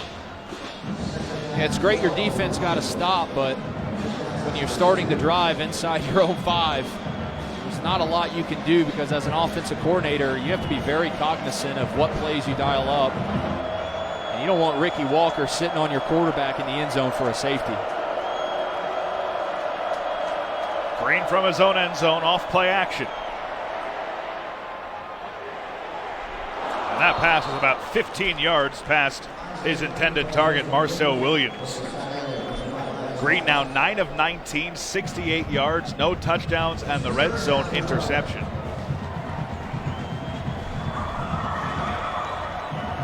Doc Holliday told us earlier this week that he likes what he has in Isaiah Green. Kind of reminds him of Rakeem Cato a bit, and some of the other good quarterbacks they've had come through Marshall, but it's probably the toughest road environment he's played in his freshman season. Yeah, I think he hasn't been quite tested, even though it's not a sold-out crowd today, like this environment. I think he's handled it overall pretty well. Again on 3rd and long from the end zone, Green, he'll just take off, and Holyfield shoves him out of bounds, well shy of the 1st down marker. And Virginia Tech's defense forces another 3 and out. Virginia Tech and Bud Foster have been playing heavy man on 1st and 2nd down. And on 3rd down, and because it's been so many 3rd and longs, 3rd and 10 pluses, we've seen them drop more into zone coverage, and it's a blanket over these Marshall receivers and nowhere for Isaiah Green to go with the football. And now it becomes a field possession battle again. Virginia Tech, the 3rd time this game, is going to get the ball 1st and 10 right around their 50. Flag down at the snap. It's a great punt from Lefevre. Hazelton shakes off one tackle, finds some room into Marshall territory, and dives down to the 48-yard line. But first, let's check on the flag, a 53-yard punt from Lefevre.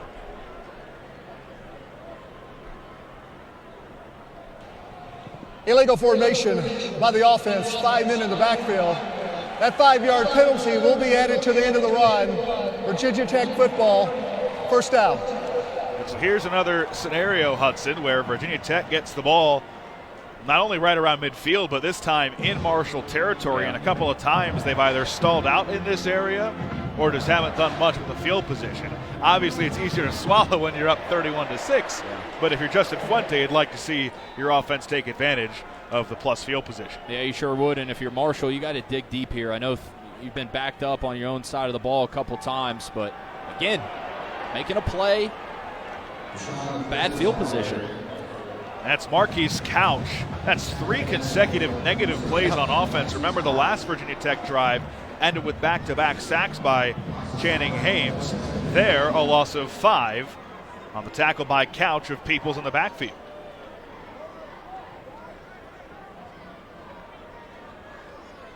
Willis needs 1 touchdown to tie the Virginia Tech single-game touchdown record. He has a career-high 4, all coming in the first half. They set up the screen to McLeese on the right side. Has to make one man miss. Somehow stays up and then gets hammered at the 45-yard line by Chase Hancock. But that looked like it could be another negative play that he turned into a gain of about 3. Yeah, he's a good hard runner. Even in the screen game, okay, fake the zone sweep, fake the whirl around sweep, throw the screen to McLeese, and he really turns what would only be probably no gain into at least a couple yard gain, and you're at 3rd and 12 again. Marshall jumped. See, that to me right there is a savvy veteran move by Ryan Willis. Offside, defense number 6, unabated to the quarterback, 5-yard penalty, 3rd down. It's 3rd and long. You know these defensive ends for Marshall are so giddy to get to the quarterback. They know, oh, it's a pass, short edges on my tackle, I'm going to get after the quarterback. But using the cadence to your advantage is a very smart move by a quarterback who's only been in this system 2 years. 6th penalty on the day against Marshall as Willis is pressured, and a drop. Phil Patterson couldn't hang on to it, and so Virginia Tech again gets the great field position but can't turn it into points, and so Oscar Bradburn will look to pin Marshall inside the 10-yard line like he did on his last punt.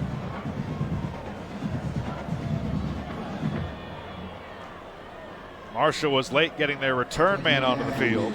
Nick Matthews waiting inside the 10.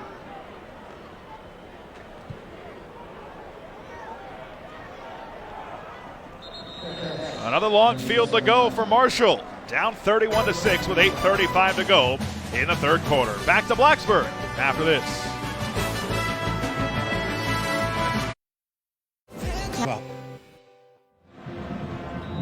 Join ESPN and the V Foundation in the fight against cancer. Visit v.org/donate. All donations benefit the V Foundation for Cancer Research. 31-6 Virginia Tech, and Brendan Knox gets the carry on first down, fighting for some yardage on the outside, and he picks up about 3 to bring up second down and 7. About halfway through this third quarter, Virginia Tech in search of its 26th consecutive bowl appearance. The day started in the fog, in the misty rain, but the fog is cleared up, and so has the Virginia Tech offense. It's maybe the most 2 important downs so far in this game for Marshall. Good job by Knox there when nothing was really there to find a way to get 2 or 3 yards out of it. But they've been backed up inside their own 10, it feels like, all game. They've got to find a way to get outside of their own 10 to 15-yard line. It's been a tough day for Isaiah Green, but he just takes it down to his tight end underneath. And he lost the football. Who jumped on it? Marshall. Ashby forced it. Looked like Hollyfield had a chance to recover it. Would have been the 3rd turnover of the day. Levias does a nice job there to jump back on his own fumble. Well, catch the ball, tuck the ball. That's basic, fundamental. I mean, he's carrying it like LaShawn McCoy carries it on Monday Night Football, like it's a loaf of bread. And I'm sure that's what is going to drive and is driving Doc Holliday insane. 3rd down and short. They'll throw for it. Green got planted as he threw it. And again, some miscommunications with his receivers. Nobody in the area. We've seen that a handful of times today. But Hudson, let's give credit to this Virginia Tech defense.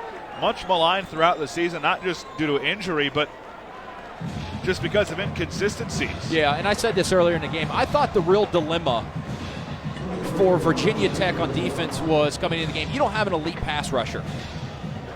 You only have 1 sack today, but what stands out to me is even though you only have 1 sack, they've been able to get pressure on Isaiah Green in different ways. It's not always all about sacks.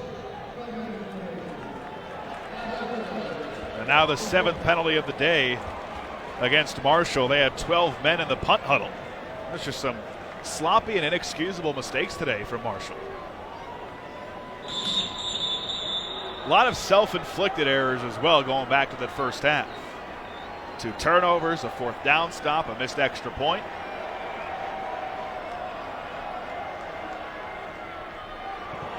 Saw Stephen Peoples get close to potentially blocking that as Hazelton lets it roll.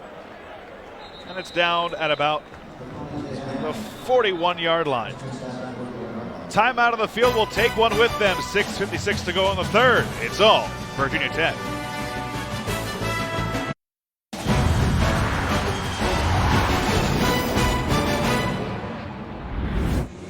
(31-6), Virginia Tech on top of Marshall. 6:56 to go in the third quarter. The Hokie faithful here at Lane Stadium love what they've seen so far, and they might get to see some more, barring something unforeseen. Virginia Tech about a quarter and a half away from its 26th consecutive bowl game. Short gain on first down for Peoples, and Hudson, you and I during the break were talking about this. Positive gains on first down for the Hokies this afternoon have really been the catalyst to their successful drives. When they get a short gain or a negative play on first down, it's really hurt them. Yeah, it's a common theme. When they get some type of positive yards, it usually carries throughout the drive for them. Well, there's a positive gain for a first down for Peoples to the 45-yard line. You know, we talked to Justin Fuente earlier this week about Peoples and that fumble right at the end, which ended up tying the game. You get another look at this run here. He said, I'm just happy for Stephen Peoples because on his senior day, you'd hate to see it end on a fumble like that. Here's Grimsley taking the sweep for a first down. It's amazing just to see Virginia Tech at the point in the season where they are right now. I mean, playoff football, call it whatever you want to call it, win and get in. But you and I were watching that game from home last week, and there were a lot of times in that game where I thought it's over, and I know it may not have resulted in wins this year for Virginia Tech fans. Spot of the ball, 2nd down and 1. But what does show today, and it showed last week, is while this is a young team, they're mentally tough, and they just keep chopping wood, and they just continue to have the mindset of next play, next play, next play, and it's the reason why they're in the boat they are in today to try to extend that bowl consecutive streak. Well, this is the most freshmen by far that Fuente or Bud Foster have had to play at any stop in their careers. Obviously, Foster's been here since 1987, but for Justin Fuente at his previous time at Memphis, he told us it reminded him a lot of that when he was with the Tigers. When he first got there, he had to play freshman right away, plug and play, as he told us. And because of injuries and other circumstances this year, as Virginia Tech picks up the first down, they've had to do that this year. And at this point in the season, it is game 12, playing in December.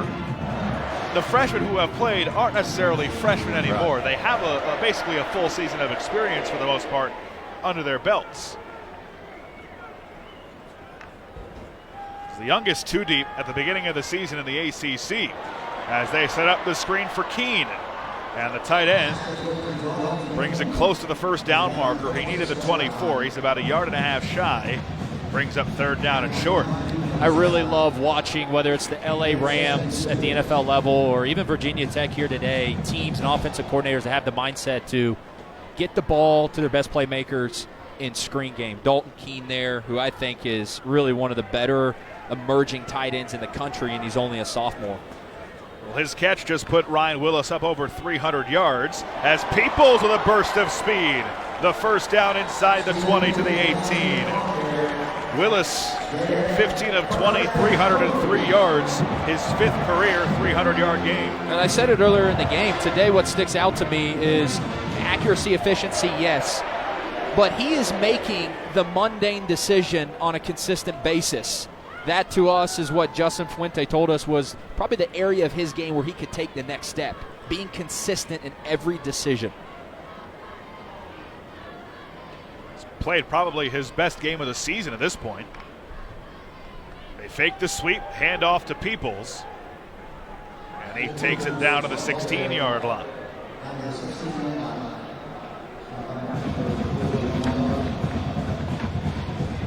"12 carries, 69 yards for Peoples. A nice afternoon for him. Also has that receiving touchdown earlier, one of the 4 passing touchdowns for Ryan Willis. That is a career high for him. And again, he's 1 shy of the Virginia Tech single game high for touchdowns, which is 5. Play action. Willis. Oh! Grimsley dropped his 2nd touchdown of the day, and what would have been number 5 for Willis.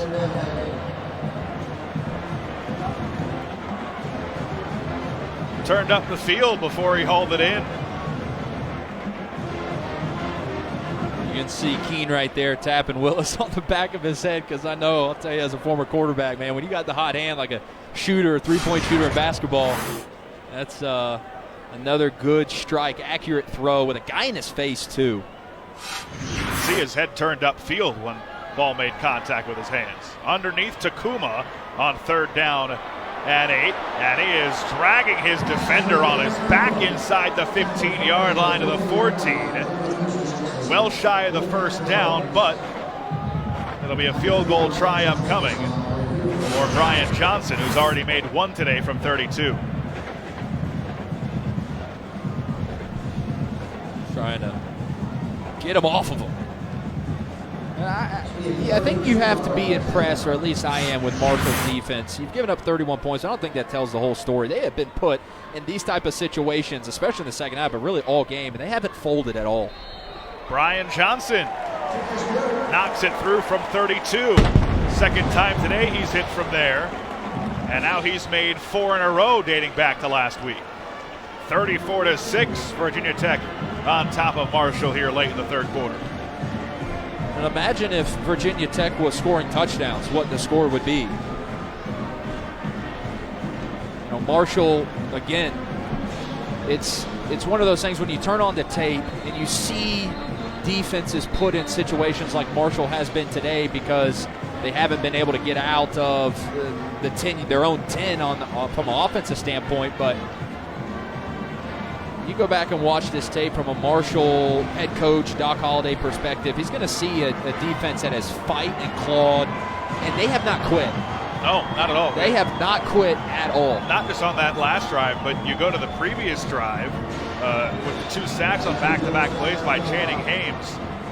He's had a great game defensively, 3 sacks. We've seen Malik Gant make some plays in the run game as well. I mean, do we even need the other side of the 50 today in the second half? I feel like we haven't been on that side of the field at all.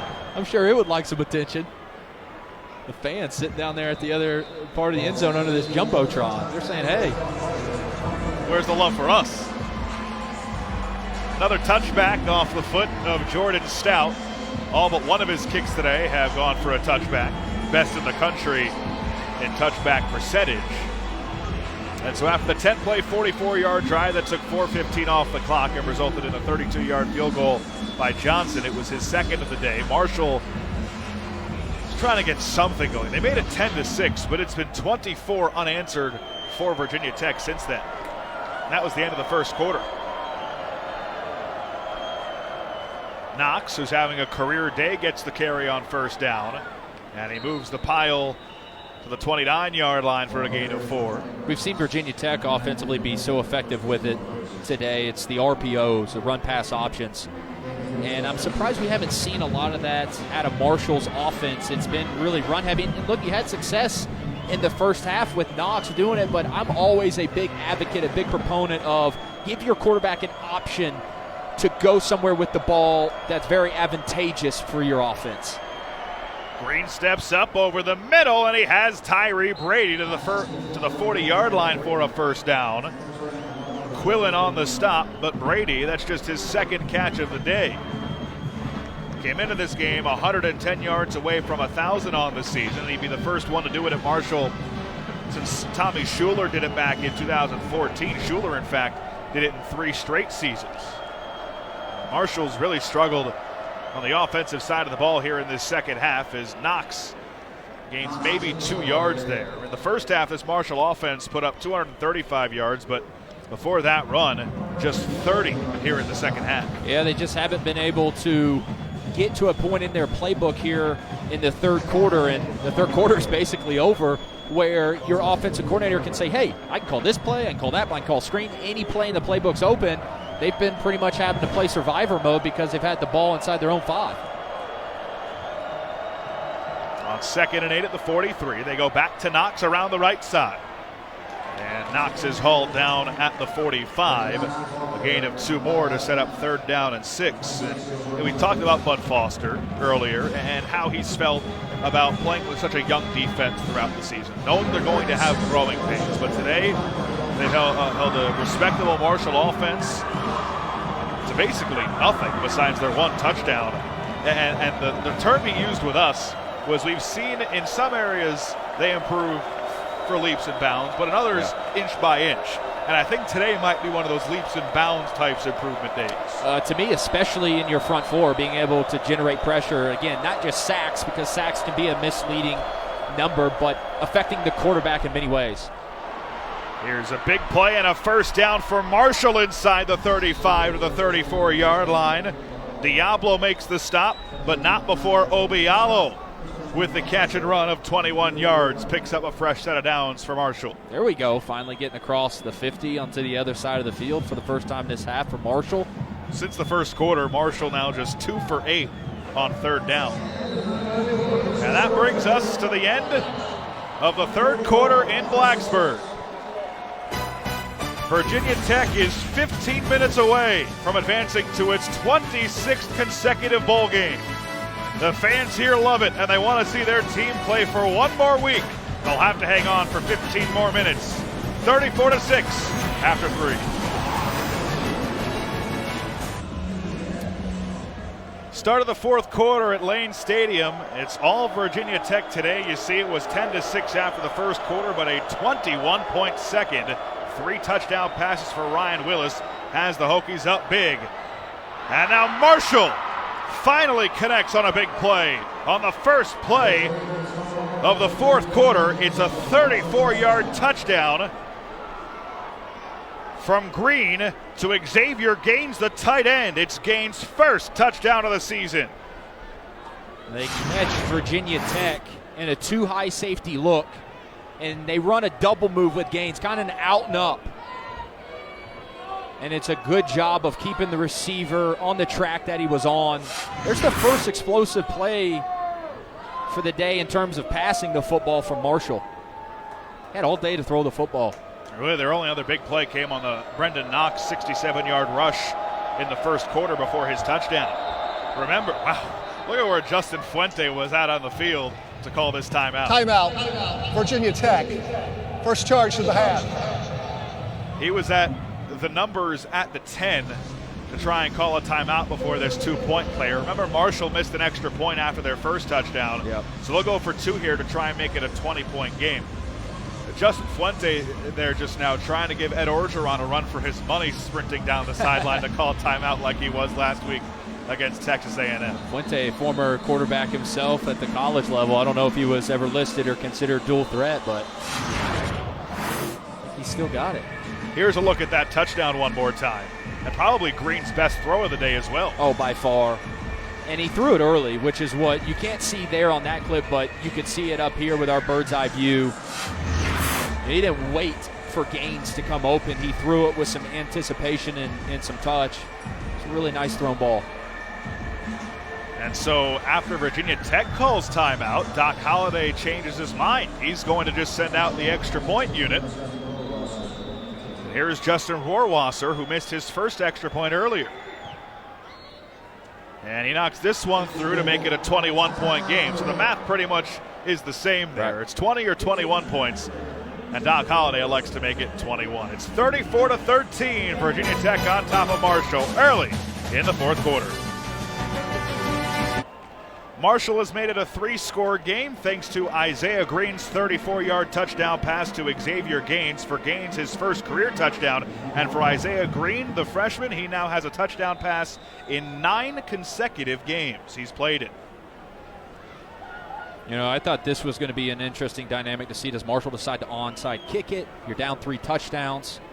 Virginia Tech is not expecting the onside kick. And they do indeed kick it deep. Returned from the goal line.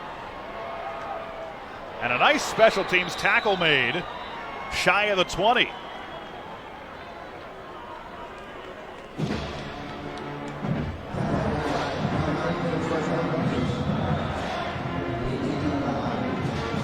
Kennard King coming up with the stop, the freshman from Auburndale, Florida.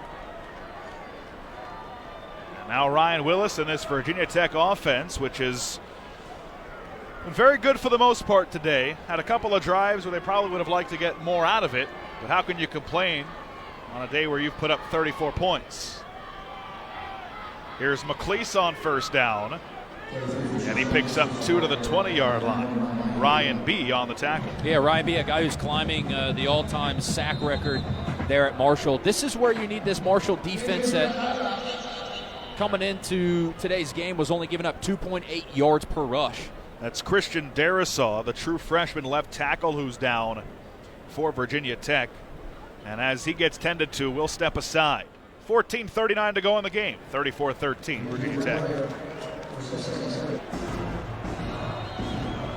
Doc Holliday, you see him there, hoping to see his defense come up with another stop on this drive. His team down 3 scores early in the fourth quarter.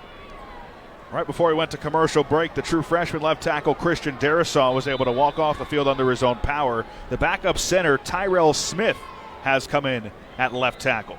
Keep an eye on that. On second down and 8, Willis up high and almost picked off. But now a flag as well. He was looking for Kuma. I think they're going to get holding on Marshall's DB. Doc Holliday does not like to call. Holding, defense number 3, 10-yard penalty from the previous spot, automatic first down. Trying to throw this slant route over here versus press man-to-man coverage, and I don't know, from that angle, I don't know if I could reach a verdict on if that's a good call or not. You're a quarterback. You're supposed to want that to be a flag. It gives Virginia Tech a first down to the 30. That one hurt if you're Marshall. They would have set up a 3rd down and 8 and a chance to get off the field and try and get another score. McLeese, nowhere to go. Almost a suplex there. Yulee the first to hit him,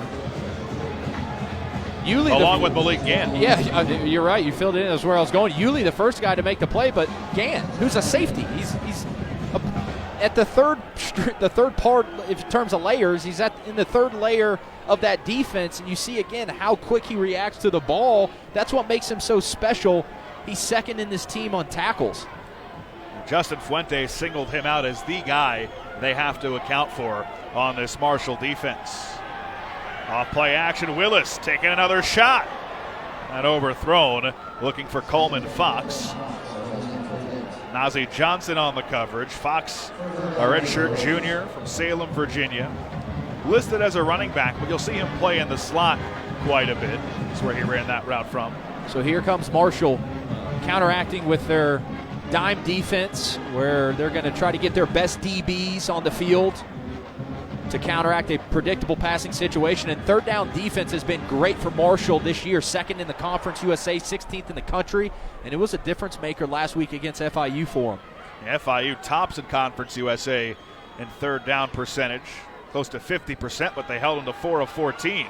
Virginia Tech is 3 of 9 today. Make it 3 of 10 as Marshall's defense gets the stop they needed. It's a 3-possession game. The offense about to get the ball back early in the 4th quarter. You never know. No, you don't. And I want to really kind of shine some light on this Marshall defense because they've been put in some just tough situations today. I mean, the whole 3rd quarter, Virginia Tech got the ball on the 50, and they've continued to stay in the game and fight, and they're giving their team a puncher's chance here late in this game. Fumble got muffed, but Marcel Williams able to jump on it himself. A 52-yard punt, no return. Marshall ball from the 15, down by 21 when we return. Hokie fans are 13 minutes and 1 second away from seeing their team punch a ticket to a bowl game for the 26th consecutive season. Marshall fans hoping to see an incredible comeback here in the 4th quarter. And if it's going to happen, a score on this drive is a must. And they'll have to earn it to 85 yards from the end zone. It's the 5th time Marshall has started a drive from inside the 20. King around the outside, the first down and more. Out of bounds at the 31-yard line. Knox has been unbelievable these last 4 weeks, on pace to lead the team in rushing for a 4th consecutive game. 158 yards for Knox in the first half. Slow start for him. Really not his fault though. Here in the third quarter, he only had 11 yards. So Marshall's got to find a way to generate and cut this field in half. Whether that's an explosive play in a running game, but I think at some point it's got to come in the passing game. Green with all day. Launches deep into double coverage. Looked like a tug of the jersey, but no flag thrown. Man, I think Doc Holliday and his staff on the sideline right now are echoing the same thing, and I think they are in the right to be upset. That one looked obvious. I think Doc is saying, you know what, you just called us a holding on us down here, and you can see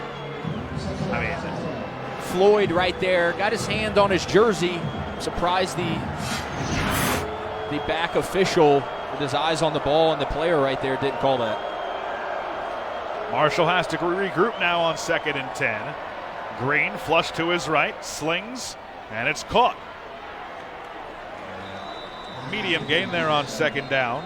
Ashby with his 14th tackle of the day. There is a flag down on the other side of the field from where the play happened. Looks like it's going to be on Virginia Tech. Isaiah Green clapping his hands. Personal foul. Defense number 55. 15-yard penalty will be added on to the end of the run. First down. That's huge.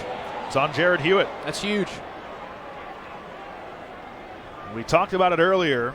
Virginia Tech this season has played well in most of the first halves they've played in, but the second half, playing a full 60 minutes has been kind of an issue this year. I just said chunk plays, right? That's a narrative, that's a theme that has got to come to fruition for Marshall. But if you're Virginia Tech, you just gifted Marshall a chunk play. A personal foul is 15 yards. That's a chunk play. You just gifted it to him. Marshall now into Hokies territory at the 47. Blitz coming from Virginia Tech. They set up the screen to the receiver, and he has a lot of space down the right side, inside the 25. Diablo finally makes the stop on Marcel Williams. Another chunk play, a gain of 25 yards and a first down. It's a jailbreak screen. You're going to throw the ball, basically a quick screen out to the perimeter. Watch these offensive linemen. You got to catch the ball behind the line of scrimmage for it to be legal. Catch it, get north, follow your big boys.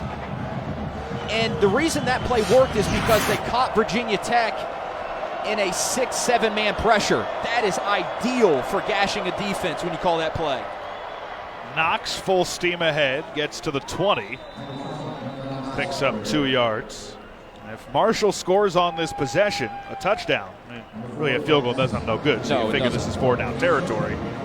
Makes it a 2-possession game.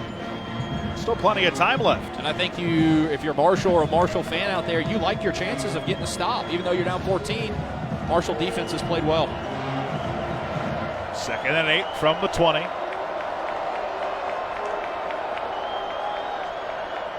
Green underneath and a big hit at the 16-yard line. Rayshard Ashby, what a way to pick up your 15th tackle of the game. He's been stellar today. 13 tackles, 7 solo, a tackle for loss. He's so good at recognizing in man and zone coverage when that receiver is going to sit it down and anticipating like he did there when he's going to keep running. 3rd and 4, Marshall 4 for 11 on 3rd down.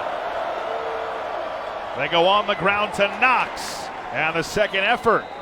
Let's see where they mark him. Looks to be just shy by less than a yard, but again, this is 4-down territory for Marshall. They need 3 touchdowns as we close in on the 10-minute mark remaining in the 4th quarter. I like the tempo Marshall's trying to push here. Get up, get set, run it as fast as you can. Maybe you catch them with some miscommunication. Knox trying to get to the outside, and he is stopped behind the line. Second time today, the Hokie defense has gotten a stop on 4th and 1.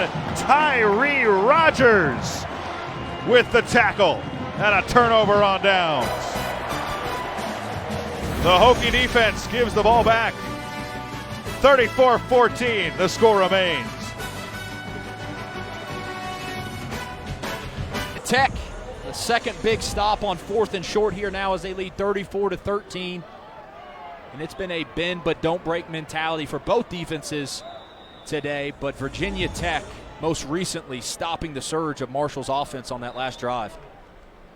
And probably the play of the game as well, as Keene takes the catch in the flat and brings it out past the 20 to the 23. Let's take another look at that 4th and 1. Tyree Rogers, the safety who made the play, is going to get credit on the stat sheet tomorrow. But look at this. Knox is trying to push this ball up the middle, but because of the leakage caused by Virginia Tech's front 7, he has nowhere to go with the ball. He can't sneak it up in there for less than 1 yard. So Tyree Rogers makes an incredible open field tackle, but credit the front 7 for Virginia Tech not giving Knox anywhere to go up the middle. Peoples picks up the first down. He's up over 70 yards rushing today. Marshall still hasn't given up a 100-yard rusher this season to an individual. They gave up 150 total to FIU last week. That's a season high. But that 4th down stop, as you said, the second of the game, basically a turnover. Yeah. And if you count it that way, that's 4 turnovers today. You had the fumble on the first play of the game, the red zone interception, as now we have a penalty here. and the 2 4th down stops. And possessions at a premium. It's a 3-score game. Offside. Defense, number 44. 5-yard penalty. Still first down. Right now the difference, those 4 plays. Yeah, and it's the second time today, as you mentioned, that Marshall on 4th and short has tried to test the interior part of Virginia Tech's defense. Ricky Walker, Gerard Hewitt, and man, those guys have been as stiff as a board when it comes to short yardage situations. Career day so far for Ryan Willis on the offensive side of the ball. Off play action, a strike and a drop by Kuma around midfield. Chris Jackson broke it up, and now Jackson is down. And he looks to be in a bit of pain. Yeah, I think his teammate caught him right in the rib with his face mask. I didn't play football, but that doesn't sound pleasant. I had a rib injury my senior year, and let me tell you something about ribs. They don't heal quickly at all. It hurts to lay, it hurts to laugh, it hurts to cough. Hopefully the wind just got knocked out of Chris Jackson there, but I saw it very clearly. Here it is. Willis is trying to throw this seam slant route that they've thrown all day. Good accurate throw by Willis again, and bam! He's just ends up taking down one of his own guys. Looked like Gant came in to jar the ball free. Now Doc Holliday out there looking at Jackson. Jackson has started every game at corner this season, the junior out of Tallahassee. Transfer from Florida A&M.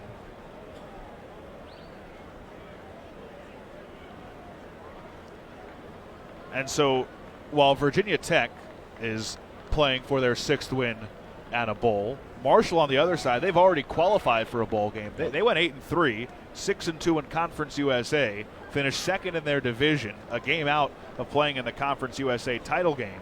But they've still got one more game to play as well. But something interesting that we were talking to Doc Holliday about that he brought up, a game this week really affects recruiting now that they have the early signing period in mid-December. Yeah, in fact, he told us his coaches are leaving from this game to get on the recruiting trail and go into the homes of a lot of their recruits.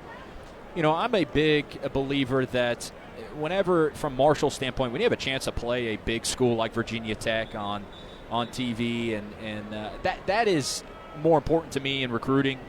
Winning helps recruiting, and it doesn't look good for Marshall right now, but recognition, especially because Marshall, they have to go to Florida, they have to go all over the country. Those recruits like seeing, hey, I go to Marshall, I can go play some big-time football against some of the best opponents in the country.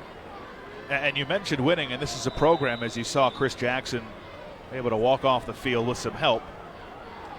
If we get an update, we'll give it to you as Willis kept it. He's wrestled down well behind the line of scrimmage at the 30-yard line. Omari Cobb with the play.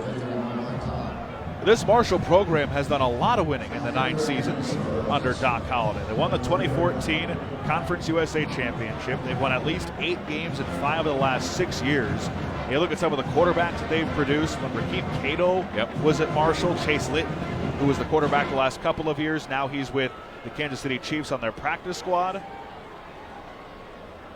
Let's see what Marshall decides to do here. Big 3rd down again. You can get the ball back to your offense. They're going to bring pressure from the field, or are they bluffing? Draw to Peoples, trying to find some space. The conservative play call. Picks up a nice gain on 3rd down and 8 of 6, but still a couple of yards shy of the 1st down marker. And Virginia Tech has to punt as we move closer to 7.5 minutes to go in this game.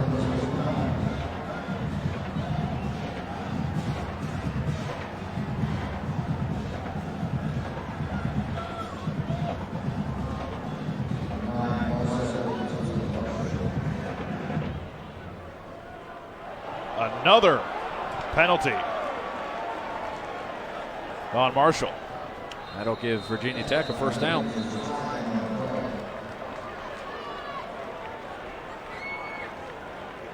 Costly. Offside. Defense. 5-yard penalty.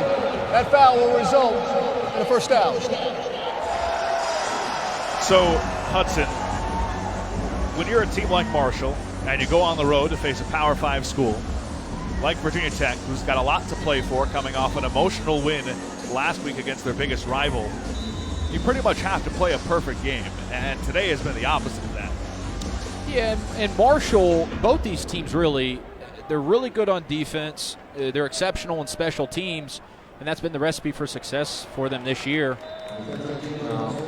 But you can't give Virginia Tech, because they are bigger, they're more athletic than you, any extra drives, any extra possessions, any extra plays, and that's what you did right there, and that's happened a couple times today. You could almost consider that a 5th turnover. Yeah.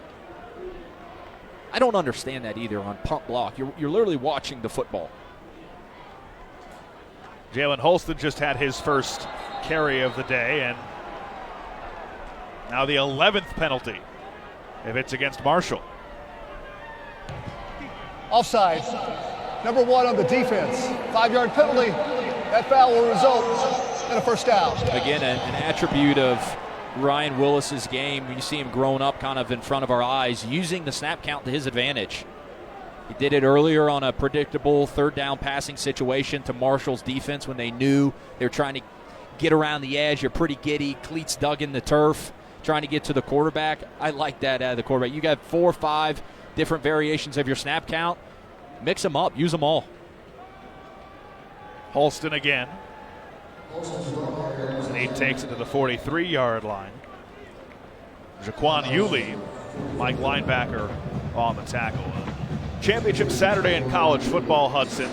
A lot of big games are going around the country this afternoon, and one that might not be the focus of a lot of people, but now especially after Mackenzie Milton's injury, it's Justin Fuente's former school Memphis and UCF in the American Conference title game. And my question to you, and we asked Justin Fuente this in our conference call with him, if he thinks UCF, if they win tonight, if they deserve a legitimate shot at the college football playoff.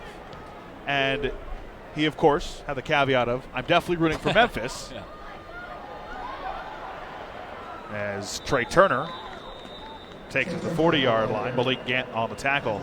If my answer to you is if UCF still had Mackenzie Milton, because I do think, and Justin Fuente echoed the same thing, UCF's one of the most explosive teams in the country. If they had Mackenzie Milton and all things fell into place where, SEC, Big 12, Big 10, Ohio State, Oklahoma, those teams lost, then maybe UCF, but I don't think the committee's going to look at UCF without their best player and put him in there. Fuente talking about how heartbroken he was to see a guy like Mackenzie Milton go down like that as Holston breaks through the pile, and he will take it in for 6. 40-yard score for Holston. And you could put this one on ice. 40-13, Virginia Tech leads. On the first 3rd down conversion of the second half, Jalen Holston takes it in for his 2nd touchdown of the season. A career-long run for number 13.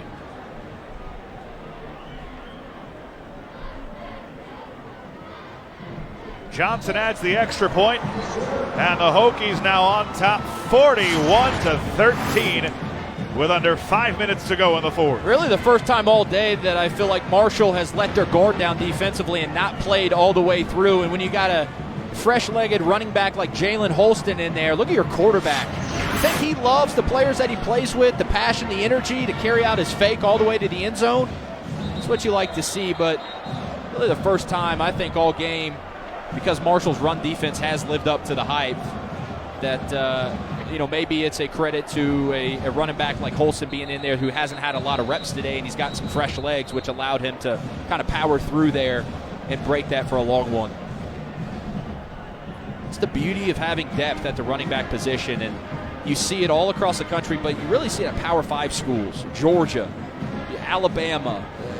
The schools that are playing in the college football Final Four, those guys have depth, especially at the running back position.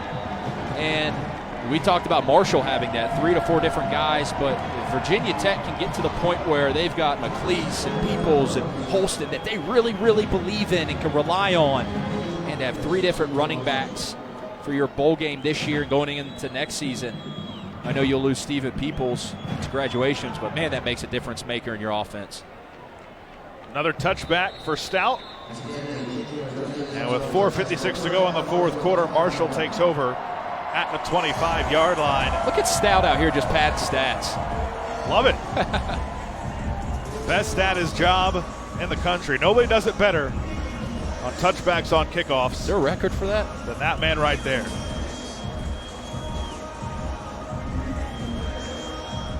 Just a freshman nearby here in Virginia. And he's played a big role in the field position battle today as well. Draw play to Knox on first down. Knox gets to the outside and picks up the first down, a gain of 11. I want to stick with the college football playoff talk for a second. You mentioned Oklahoma, and you mentioned Ohio State. If Alabama beats Georgia, Georgia's likely out of the top 4. Sorry to tell you. But no hard feelings. You've got Oklahoma playing for the Big 12 title today, and you've got Ohio State playing for the Big 10 title later on tonight against Northwestern. Both those teams win. Which one of those two are you putting in?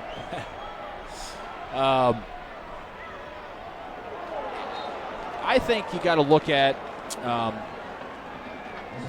I hate the word deserving. A lot of people use it. Oh, this team's deserving. I don't want deserving. I want disruptive. And I think Oklahoma, because of their offense, and I know their defense isn't very good at all, point blank, but because of Kyler Murray and that offense, I think if you put them in there at the 4th spot, they have the greatest chance to disrupt, upset, whatever you want to call it. I think Nick Saban, if he had to play Oklahoma, is going to have to spend some extra time at night losing sleep thinking about that offense.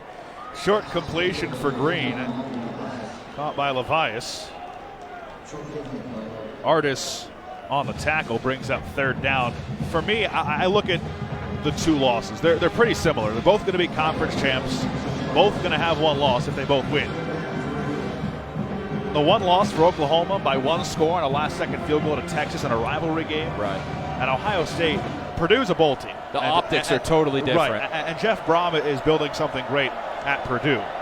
But Ohio State went on the road and got thumped by 4 touchdowns to an unranked team. As Green, too high and incomplete. It's 4th down. It's hard for me to justify putting them in over Oklahoma if Oklahoma's got a more impressive win in their championship game as well. And you mentioned, or I mentioned optics. I think a lot of that depends on how Ohio State plays today in terms of how much they win by. If they squeak one out against Northwestern and Oklahoma wins, I know Oklahoma and Texas are playing right now. I'm not for sure of the score, but if they end up beating Texas by more than 2 touchdowns and Ohio State squeaks one out, Oklahoma's going. 4th and short. Here's Green. All day trying to find someone to throw it to.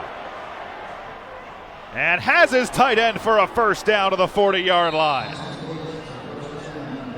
With under 3 minutes to go in the game, Marshall trying to take some sort of momentum. That's an 18-yard gain on 4th down. They would have loved to have had the 2 4th down conversions earlier. They're now 1 for 3 in the game. You mentioned Rakeem Cato, the quarterback for Marshall from 2010 to 14, and this is Rakeem Cato-esque, just playing a little backyard football. Throws it up to his tight end and extends the drive. This pass batted up into the air and incomplete. Jermaine Waller, the freshman from Washington, D.C. Good size on him, 6'1", 182 pounds, got up there and swatted it.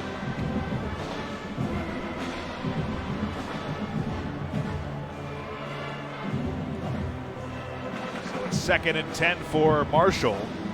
Green today, 18 of 32. That last completion on 4th down put him at exactly 200 yards. No touchdowns and that red zone interception.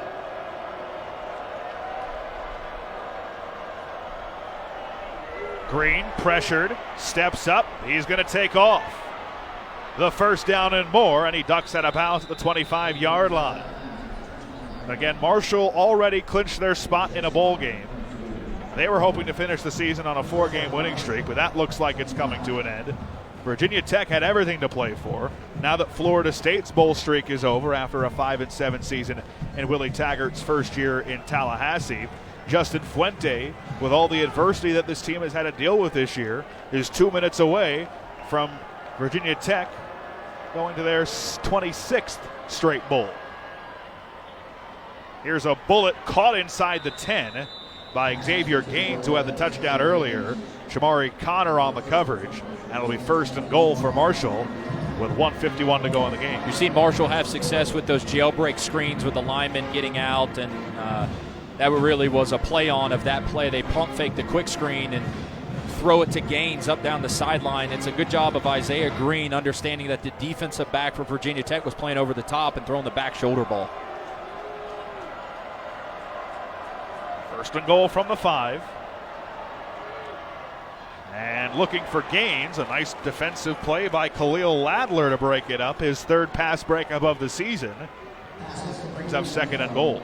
What excites me and what should excite Marshall fans about the future of Isaiah Green, because he's only a redshirt freshman, is when I watch these athletic quarterbacks, I kind of dissect them and look at it from the point of, okay, I know he can make plays with his legs, but does he rely on his legs every play? That's what I think why the future is so bright for Isaiah, is because he's a passer first, a runner second. Knox trying for his 2nd score of the game, and he's in there. Touchdown, Marshall. And a nice piece of momentum for Marshall to take in to their bowl game. Yeah, and it's a credit to the mental toughness for them to just continue to play, and none of these guys on either side of the ball have quit. It's, it looks like they're going to kick the field goal, so it'll be a 21-point game here. I'm sure they'll go for the onside kick, but you can't look back at this tape and say, hey, Marshall folded the tent and went home. No, we talked about it earlier. Their defense is held strong, and now their offense doing it well now. And it's time for today's Carhartt Player of the Game. And who else but Ryan Willis? Ryan Willis has had a spectacular day, and I think the most impressive part for his performance today was the throws from the pocket. We know he can make plays with his legs. We know he's a dual-threat guy. But I saw a guy grow up today of playing the quarterback position and throwing the ball from phone booth-type windows, tight contested windows in the pocket where you've got guys draping all over you. That's what the people at the next level want to see. When pressure is bearing down on you, can you stand in there and still make good, accurate throws? And he's done that. 18 of 26, 312 yards, 4 touchdowns. Biggest thing, no turnovers. You feel like if you're a Virginia Tech fan, and I sure do, that this guy really grew up today. Now, Ryan Willis, our hardworking player of the game, brought to you by Carhartt. Career high 4 touchdowns for him, all coming in the first half. He would have had number 5, yeah. Grimsley dropped what would have been his 2nd score of the day as well earlier. Something tells me he won't let Grimsley forget that either. Much easier to joke around about that when you're up by 21. There's no doubt. So Marshall lines up for the onside kick. Rohrwasser gets the bounce he wants. It goes 10 yards, but it goes out of bounds. And the first player to touch it was out of bounds. Yeah, so that would have been a flag as well. Marshall got everything they wanted on the bounce and the roll, just not the recovery. And now the 12th penalty of the game. Kick out of bounds by the kicking team, Marshall. First down. You mentioned, Josh, earlier about the bowl game, and now that Virginia Tech will get to go to a bowl game. I'm hearing not grumblings, but I'm hearing rumors, maybe the Military Bowl, and guess what conference the Military Bowl pulls from sometimes? It's the same conference that Memphis plays in, so could see it. Wouldn't that be fun to watch if you're a Virginia Tech fan? Justin Fuente getting a shot to go back at his old school. Hendon Hooker in the game, the redshirt freshman at quarterback. Greensboro, North Carolina. Has a 69-yard touchdown earlier this season against William and Mary. And has also played a snap against Boston College. It's funny, doing our prep for this game, Caleb Farley played quarterback in high school. Farley starting defensive back for Virginia Tech. Farley was 2nd team All-State at quarterback in North Carolina, behind who else but Hendon Hooker. As Virginia Tech lines up in victory formation, Hooker takes a knee. They'll have to snap it one more time, but the Hokies are one snap away from going to their 26th straight bowl game. The streak lives on. It's now the longest active streak, and it's also the 3rd longest ever in college football. And that's the final snap of the game. After a 4-game losing streak, Virginia Tech had to beat their rival Virginia. They did that in overtime. They had to beat an 8-3 Marshall team that was running a 3-game winning streak, and they did that. 41-20, your final score, as Justin Fuente and Doc Holliday shake hands, as the teams do as well. And what an effort, Hudson, on both sides of the ball today, offensively and defensively for the Hokies. Yeah, what stuck out to me is, you're looking at it, the performance of Ryan Willis, but I also love, he's kind of like a point guard in basketball. And that's one of the reasons why I thought we saw him grow up today, is the distribution to Kuma, Grimsley, Turner, Keene. There were so many different receivers that got involved today, and I think the future is bright at the quarterback position for Virginia Tech. It was all Virginia Tech from the first snap of the game when Ricky Walker forced the fumble. They force another turnover as well, and they take home the 41-20 win to improve to 6-6 on the season and become bowl eligible for the 26th straight year. So for Hudson Mason, I'm Josh Appel saying so long from Blacksburg, Virginia, where the final score once again, Virginia Tech 41, Marshall 20. All games airing on the ESPN networks are streaming live and archived on the ESPN app. This has been a presentation of ESPN.